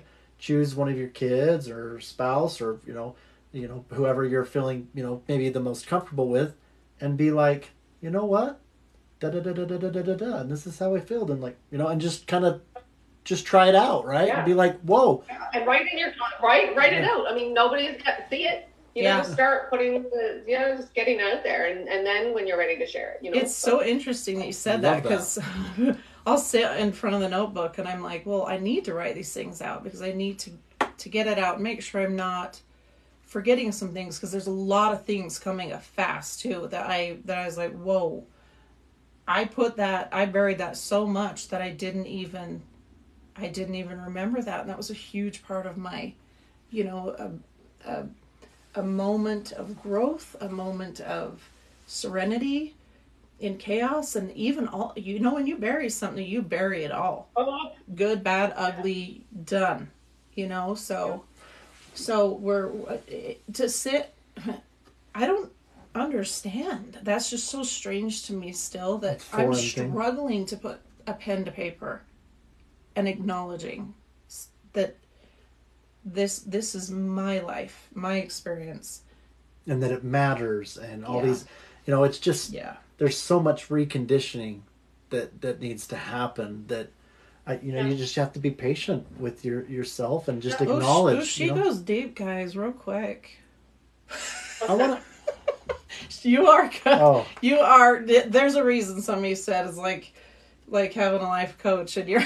Oh, Spicy's going nuts. Also, she's been kicked out. Loves you. No, so there's more people in the comments. Antonio Voice says Spicy's been in here, and she's been liking it so much as it kicked her out. Then she's got to come back in and kick her out. She's like beaming, exploding with love and pride because she could not love you. You know what I want to say about Spicy? I was just thinking, that commercial back in the day when a stranger gives you flowers, that's impulse. That something about you is drawn. Drawn somebody else to you. Stranger. I'm like, that's what I thought of it when I thought of Spicy. It's so nice that just a stranger comes up and is drawn to you. Yep. It's interesting. We talk that's about something we needed more of. I think we talk about the spirit and energy and stuff like that. I've never heard her. I've never seen her, but I know she's an angel. Oh yeah. I know. Yes. You can almost. There's almost like an energy, like you can kind of almost sense when someone's like a trollish or something, I versus don't even like that word. Anyway, you know what I mean? You can. Yeah, you got an ambassador. Yeah, she's pretty amazing. But I wanted to ask you this. Yeah. One of the things you talk about, this whole contagious, courageous, courage, whatever. Kind of goes together, yeah. Yeah.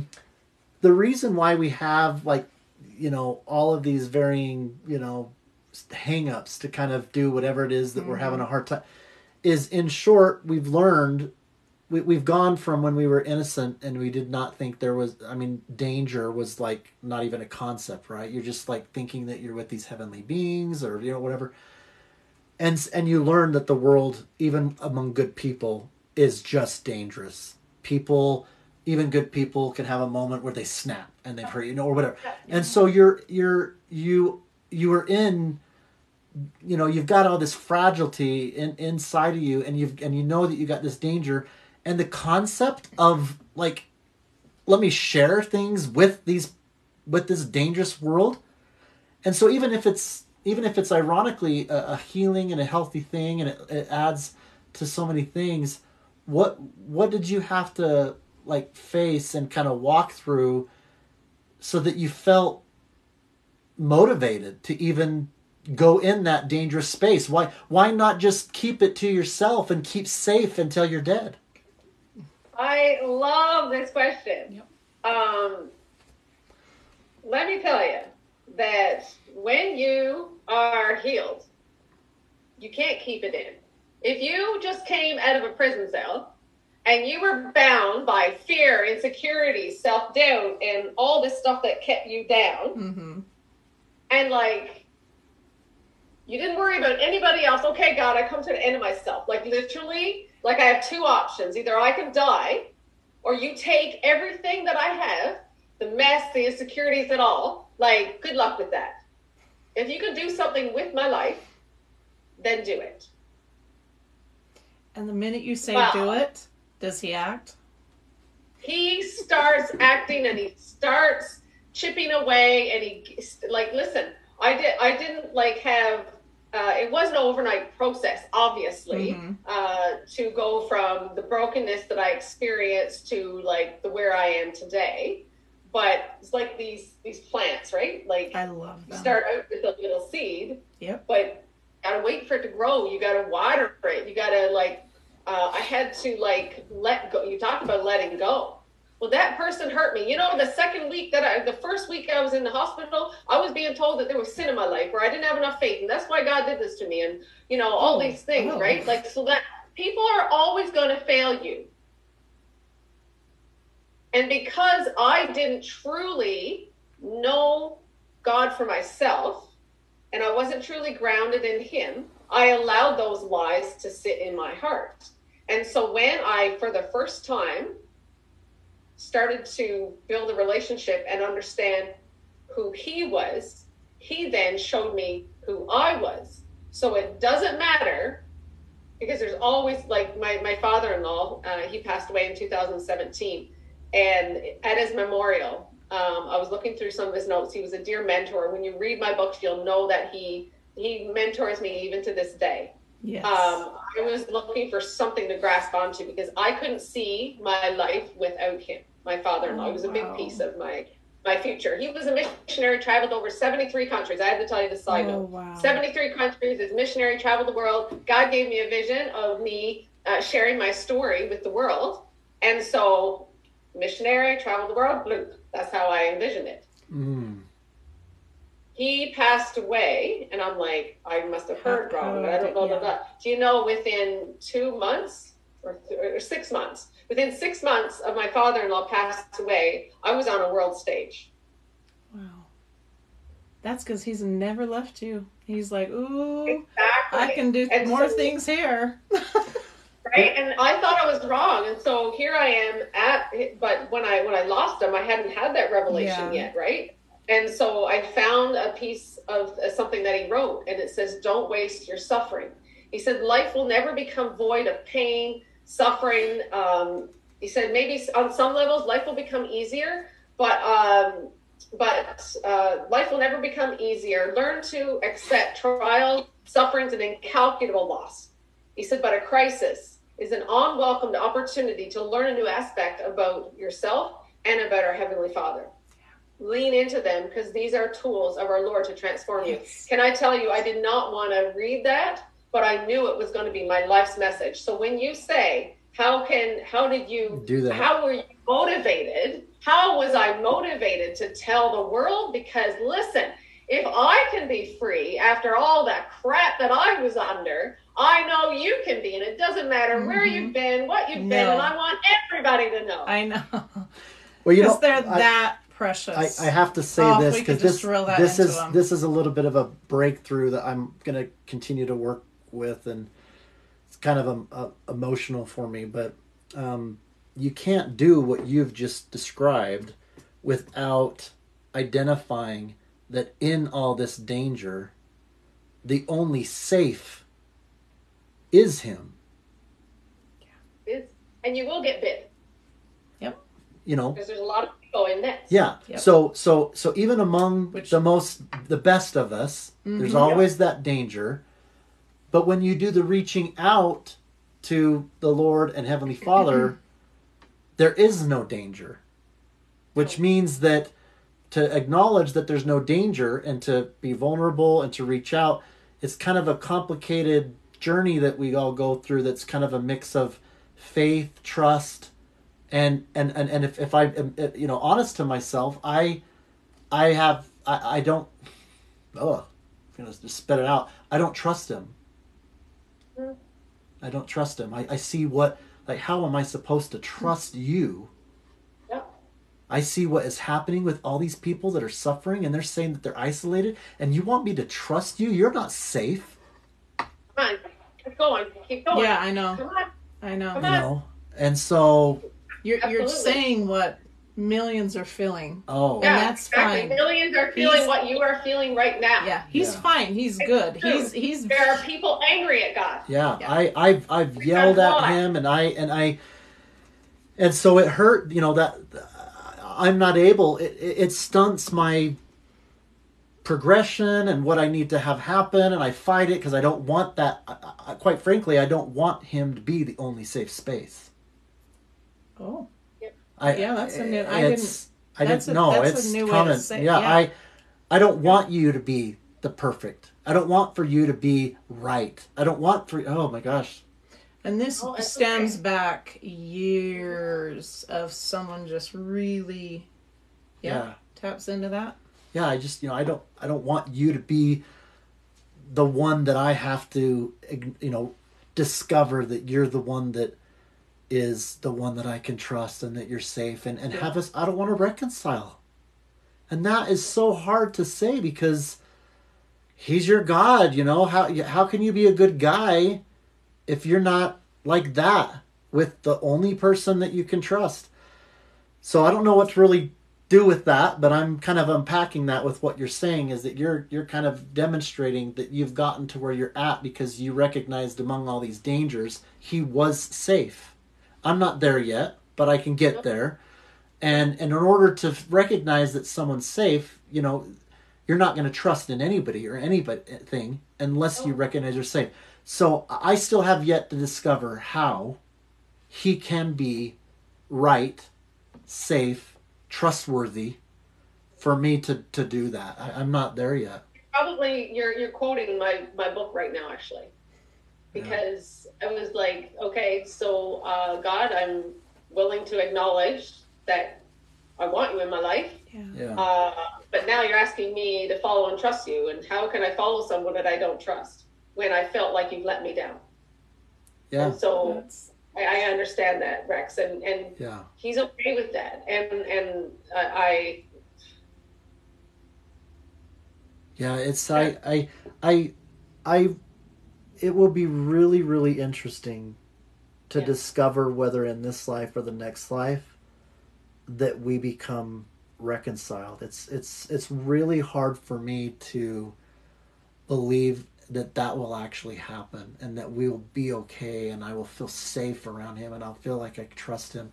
Because right now, it's so triggering to me. Not just my local church that we grew up with, but leaders or people who claim they're good or any.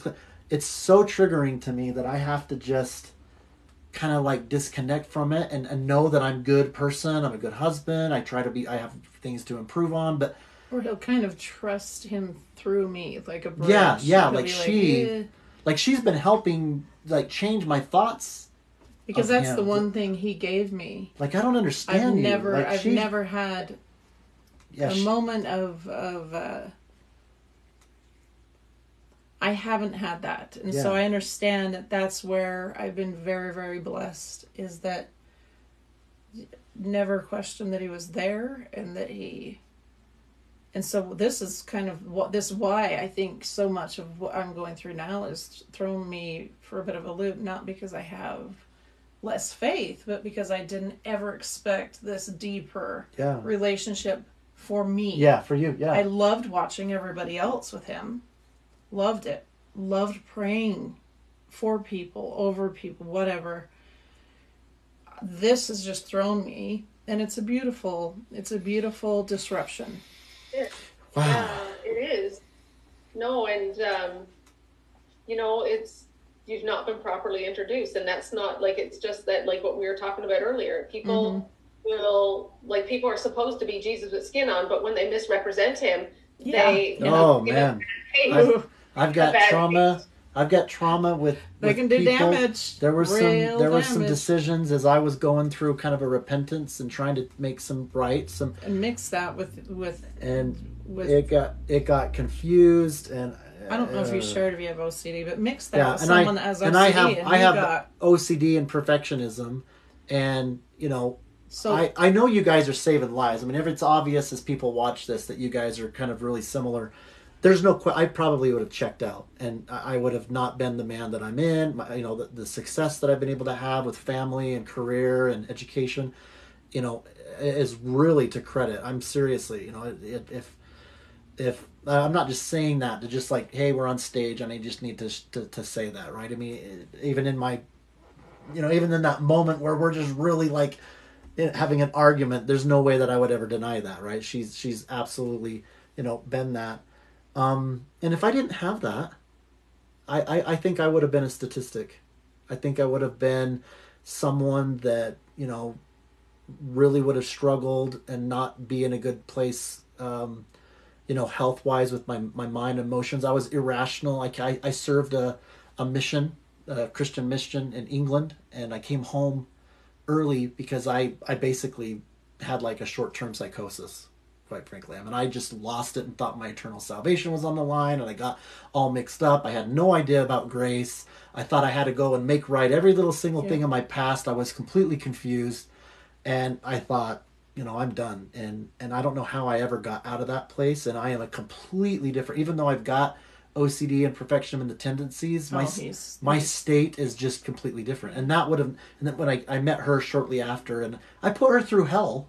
So there's a cost. There's another thing. Every happy story you talk about, even just with your guys' relationship, those fairy tale or even good moments of the high and down, it is not because it was not ugly and painful. I have put her through crap. She's had every right to just like divorce my A, plenty of times, because, I would even be engaged with decisions, and then in my mind I was thinking that I was doing right things, but I wasn't rational, and meanwhile I'm not doing the things that I need to fulfill. You know what I mean? And so I was kind of, and so anyway, not to get like too much like into my story, I got my own kind of bundled up pain and kind of, what you're sharing with this whole dangers out there after, especially you've been traumatized. What's the out? Why are people in the droves checking out? It's because they think that's the only door. And they think that's the only door. This isn't important. It's critical, and it's something that he sees this rate of and depth of pain rise. I think especially with COVID, and as we have more, unfortunately, we have more people that understand pain and isolation, and they're going through a lot of what we've been going through ourselves, for each person, depending on how many years, but and where's that safe? Yeah, and where is that safe place? Yeah, rate to slow because your life isn't an accident. Your circumstances are not. It's just that you're that precious, and you're that. Yeah, you're that needed, and so unfortunately, pain is one of the ways that we get to him. We're hard-headed. We're hard-headed, and so when we talk about people that cause pain, the last year I've been challenging myself. We've seen people come into lives and say some ignorant things, and especially as we've interviewed people that have more disfigured conditions, and they just don't look the same as us, but I've challenged us to remember that they would never do or say those things unless they were suffering and had it mixed up as well. And so I always give them the grace that just a mustard seed of what he's given us. Yeah. To say, would you like to ask that in a different way, or is there something that's causing you to come across this way? I don't just immediately block people, push them out. I just don't. I can't. I also feel like people have a right to ask questions. Sometimes they do it very sloppily, but sometimes they don't know how. Yeah, and they might be sincere, Exactly. And so even if they're, you talk about, it doesn't have to be a comparison about further along. I mean, this is an example where if someone's watching that, they might see, hey, you're further along with this whole. I acknowledge that he was a safe place, and all the benefits of that and all that. And Rex is kind of at that place, and he's like, okay, and he's realizing some things, and so stay tuned. And then Nell's getting some, insight of, okay, I want to write a book, but how do I even start? You know what I mean? We're all in these kind of different places, and that's what leadership, frankly, is. There's no this, you guys. There's no this path, in front, up top. No competition. This is what we're too complicated. Yeah, and it's a ridiculous thought, and I think he sometimes feels the pain so deep, and I think he sometimes has to chuckle at us. There's nothing else to do. We've got the overall message. We gotta break like the religious bondage. I wish I had like a Thor hammer. Boom. Right? Yeah. Boom. Listen, I got to tell you something. Yeah. I don't like. I'm a credentialed pastor with the Pentecostal Assemblies of Canada. Oh my word! And like, I don't even know. I shouldn't have even qualified it with that, but whatever.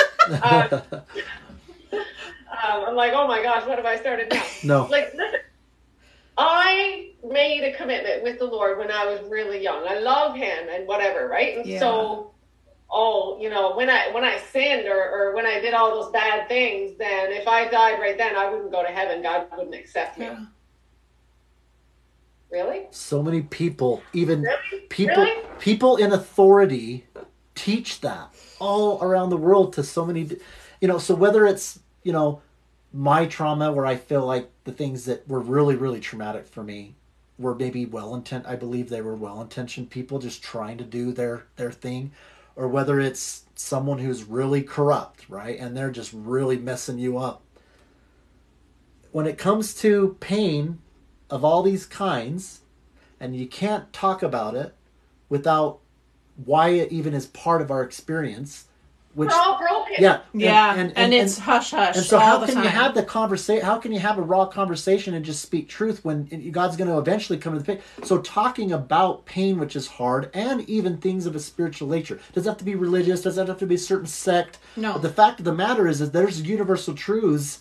Okay, we are eternal beings. That there's something in here that's moving this. It's not just He needs rock. us to now unravel and undo and bring us back to the very foundations of what we have a lot of unraveling and untangling to do. And it's not something that happens. It's not you're going to go to heaven or hell afterwards, and you're messed up until you die, and there's not much you can do about it. So just endure the suffering, and you'll get fixed later. No, he wants more now for us. He's going to bring heaven to earth.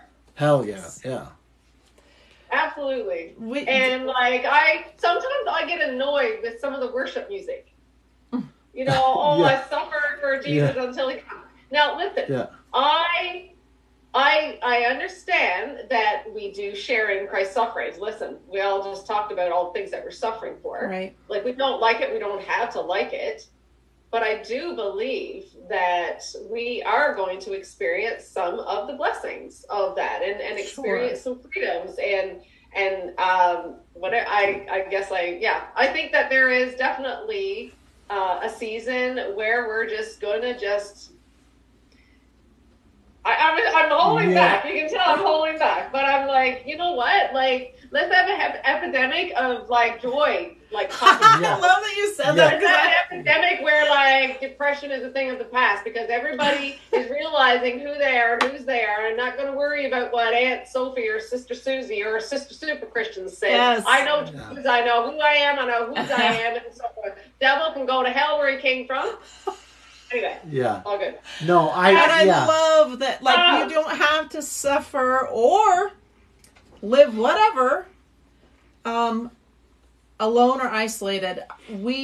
I think, we're on the same wavelength of, you all deserve to feel like you have an army here, and if we're not doing that, we're not doing our job hard enough, and that means all of us. If we're not an extension of His hand, an extension of His love and His teachings, which are very simple and profound when we get it right. But you mentioned joy right as I was thinking. Yeah. If we could just understand how much He wants us to have, and I love the word joy, and I always say this, happy is fleeting. Yeah. Joy is, and He wants us to have that always. Always. Doesn't matter. He wants us to have peace. He wants us to have all the good that we could. Just even when we first were talking, there's going to be some fun, and that we love that. We love laughing, even in the face of some of the worst suffering. Yeah, we could be goofy, Absolutely. And then we could be dead serious, where you could hear a pin drop and the spirit's just thrashing. It's like all of it. And And I love how she tied in joy. What's hitting me hard is the courage. Yeah. It takes courage to, like, this whole concept of me realizing that the reality is that it's not just in a Sunday book. Okay, I'm just going to say it like it is.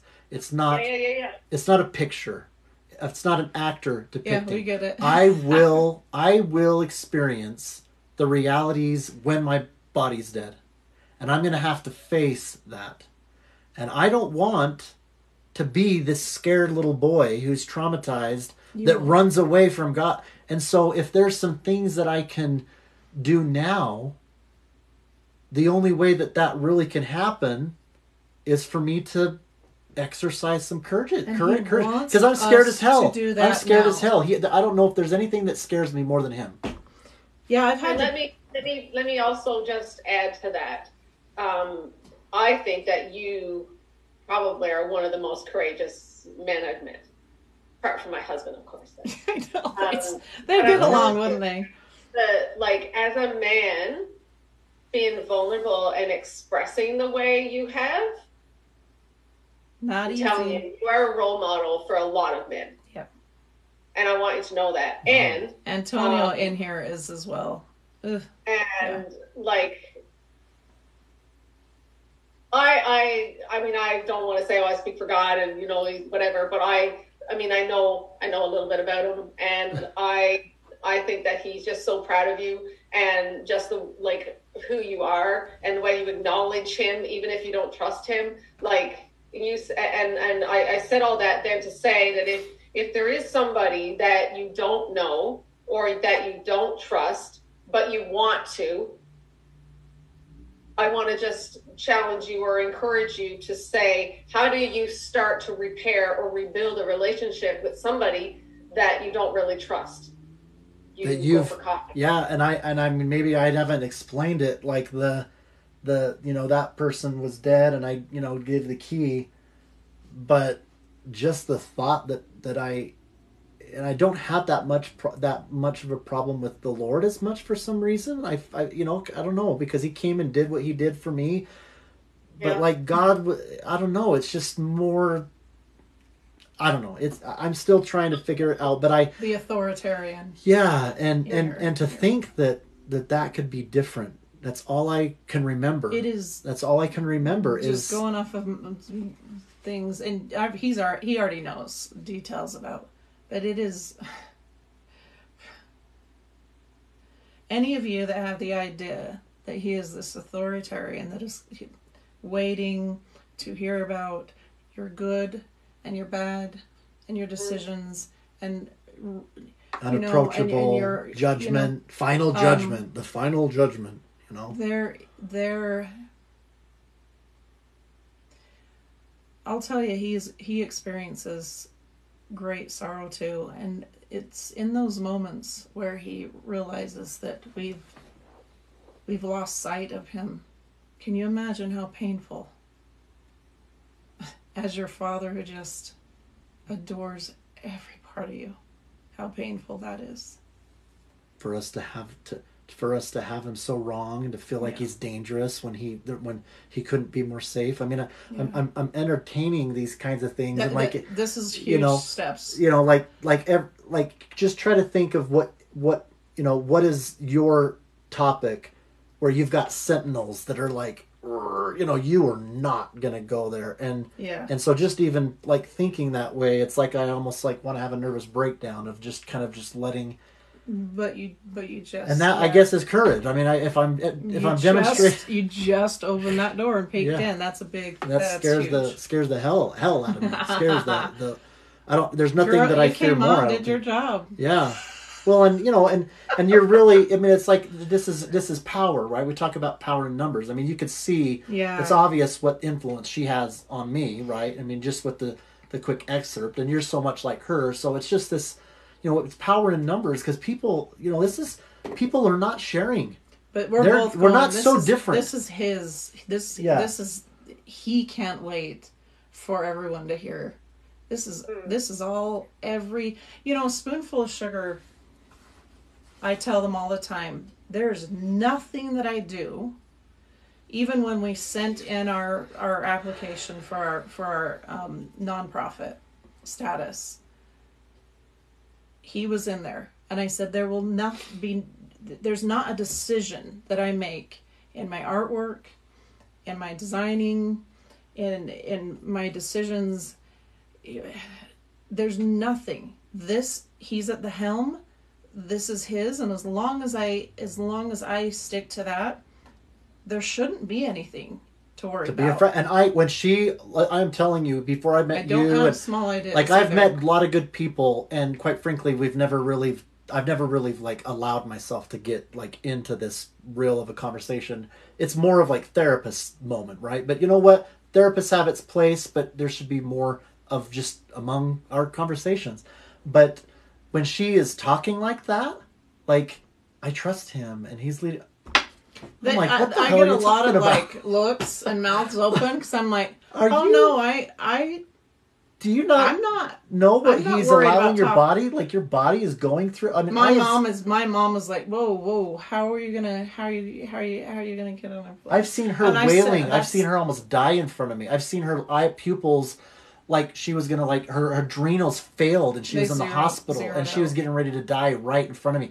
I've seen her with my kids around the bed and she is wailing, like she's just wailing, like I have seen some crazy like suffering and been really, really traumatized. And what have I told my mom? My mom and dad are the two that just, they're parents. They can't take the thought of a child, doesn't matter what age we become, that's their child and suffering, and they have cried themselves to sleep. I hate to think how often, but I finally, I think, said something that helped my mom settle the pain. I said, Mom, let me put it this way. The best gift I've ever been given is this disruption in my life and my suffering. He loves amazing. Me so much that he allows me to go through this, and that has stripped away anything that's unimportant and caused me to be able to see. And it's interesting that I say that because I could lose my eye anytime. And so when we talk about seeing or crying, to me that's a whole different ball game, because that's where my tumors, keep returning. So but so the fact that I'm talking about, he's allowed me to see finally and see things that, are you kidding me? Flip it on its head. He loves you that much that he's stripping everything away because he wants you right here in front of him. And I think that finally calmed her heart down, and I mean it with every ounce in me. It comforts me when she talks like that. Yeah. It does. Yeah. Because if she can, it shows a person, even with her own traumas, can get there. You show it's possible. Be patient with yourself. And all of you. Take those baby steps. And we are so much alike. We are more alike among all of our diversity than different. Yeah. Absolutely. I think we have some work to do together. Man, I'll tell you that you got wish you were inside my brain. I know. I know. It's like, how much can you talk about in 2 or 3 hours? I don't even know where we're at now, but it's. You're in Canada, yes, like Liv. Yeah. We got a few friends there. We keep going. Yeah. Yep. Yeah. Spicy's out there. Alexandria. Stephanie. Stephanie is the wife of a mayor in Canada. Okay. And then there's an artist that does Alexandra. Alexandra. She's from Canada. So if you check she out does body art. She even did for Celine Dion. Yeah, she's amazing. international. No, so yeah, we love our Canadians, Canada's man. got some treasures there. And we're gonna try to within. I mean, I know that we're still kind of growing too. It's not like we're in the million thousands. No, but it doesn't matter. We're whatever we can do to your I cannot wait presence to read your books. in the United States and around the world. I'm going to email you a copy. Oh, sorry, Greg. Oh, I can't. No, Canada. I can't Canada can't take all the love for themselves. I know. I mean, so you guys have so we gotta help really, spread really special people. Yeah. But we're doing okay here. Yeah. Yes. Can I get Utah. Yeah. I'll visit Utah one day. Why not? Yeah. It's just that there are some near and dear angels, and I'm so thrilled that I can count you as a friend and absolutely. a teammate and someone that is just a part of my heart forever. Yeah, we'll continue to keep in touch. One of the things that we tell people as we interview them is that we kind of keep a record, right, of who it is, and at least probably, I'd like to do it quarterly, but it may end up being twice a year, even if it's just once a year. But we did a Zoom, like for the first people that we interviewed, we did a Zoom call, and so everybody all just kind of joined in that we've interviewed in the past, and they kind of interact. So yeah, you'll be invited for that. So that's kind of something that you kind of get into this family where we get laughing to where I disappear because I'm hanging off my chair. And so you'll get to know, and then just some of the people that we follow, and you'll start to kind of connect with even more, and so it's kind of fun, right? And that it's just kind of a community. We've even talked about like craft nights or movie nights, hanging out together over Zoom, getting an Airbnb. Remember when we were talking well, we about do want Antonio? we do want it, not Airbnb. We want to do like a retreat. Yes, retreats eventually for. Oh, that's interesting. Yes. Yeah. But I said I am not. I don't know who might have I don't know. But I said, listen, there's rules. Y'all need to take care of your own meds. I'm like, if I'm over meds, you get. And Antonio pipes up med check. Yeah. I'm like, yeah, you'd all be getting wrong meds. And I'm like, if you can't take care of your own meds. Then you can't come, right? Yeah. Yeah. Like we have a lot of amazing, extremely talented people that we already are. I mean, this is a proper retreat. Like getting all that you guys deserve, massages, manis, pedis, everything, because it's far too. This is just. It should have happened years ago. Yeah, she wants to spoil people, and we just need. That's where I need to just any degree in which I help to facilitate the making of that happen, and then the whole trusting of the heart. You know what I mean? All those things kind of come into play. Are those things absolutely realistic in our future? 100%. But she has to be patient with me because I'm like, okay, My cousin so happens to have. She has a son that suffers. Yeah. And. Yeah, I struggle thinking about his suffering because it's been horrendous. But she is already planning a retreat for caretakers. So us working together for caretakers and for all of us, we have a lot of amazing things in the future, and to be able to sit with all of you in person and all of us where we know how to dance that dance of it's okay if you need to sleep, it's okay if you need to scream, it's okay if you need to cry, the safe place, but we're all actually just feet away from each other.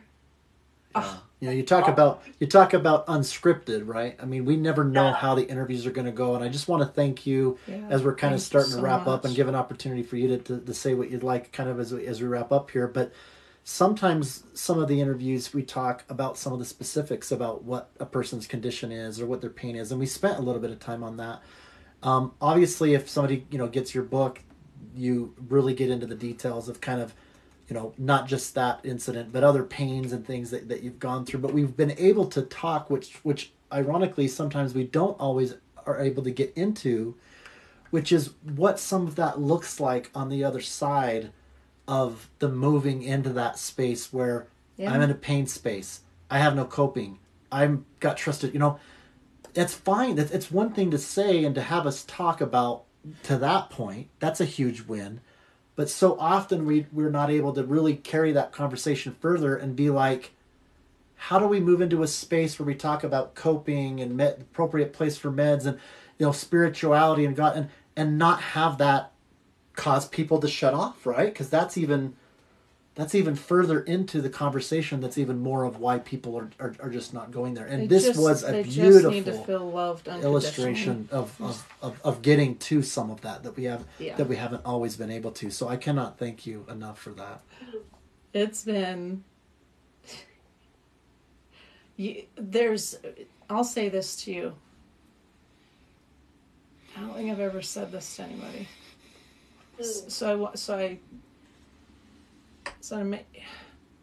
You have,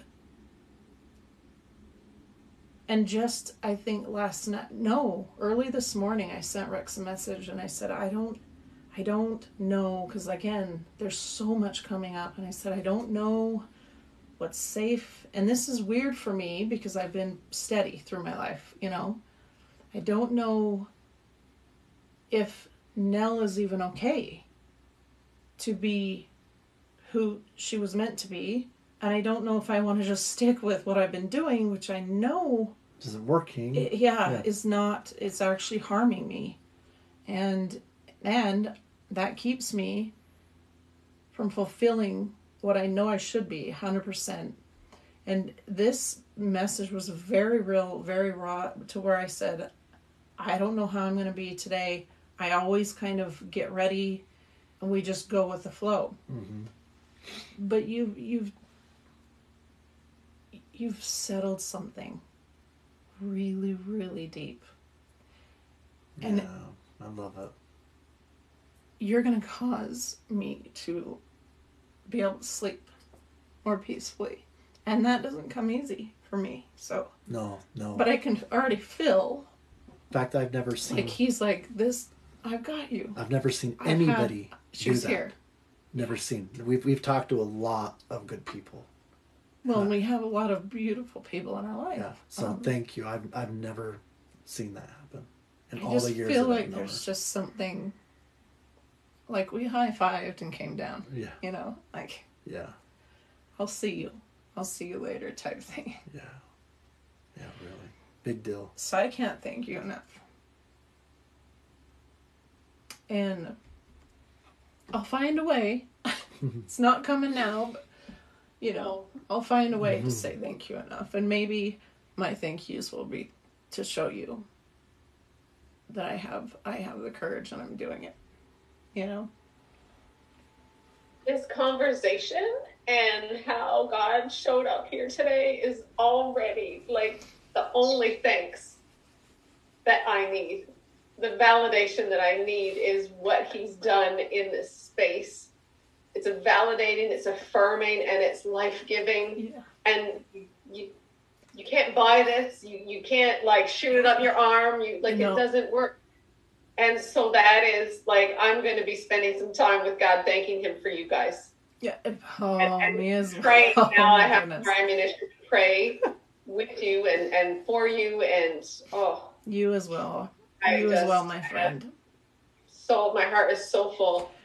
And I have to say that it has been comments and comments of, this is exactly what I needed right now. How did you know? So in tears, beyond me, people are, obviously. Don't ever stop doing what you're doing. You're a breath. You're life-giving air. Yeah. And so beautiful and fun to boot. So.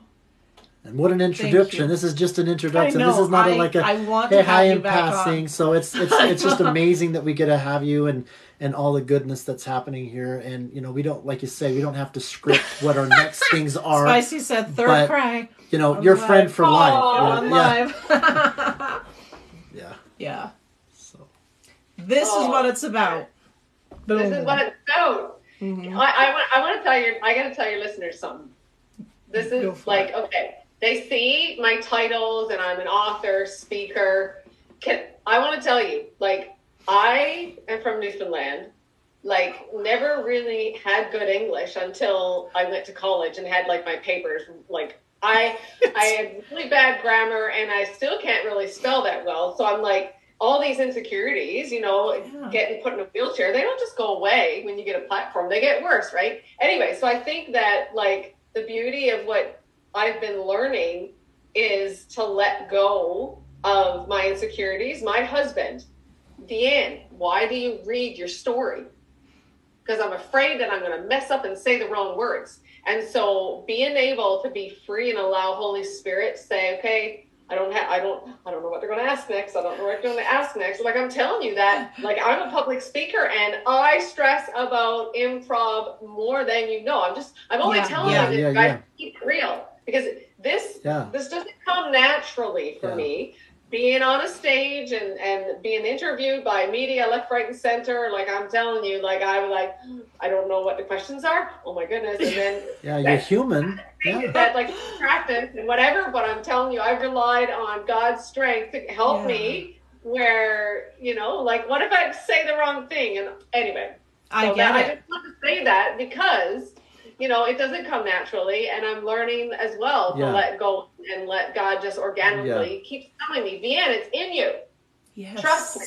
I'm levels of trust. The safe. Yep. He's reminding you. He's reminding you. He's like, I made you perfect. And now I need you to trust me and just let it be. I will say the reminding part goes so deep that I will say something as bold as that we all knew him before this life, and so we already know. We already know that he's that safe place, and so it's just it's coming back to it. It's a remembering.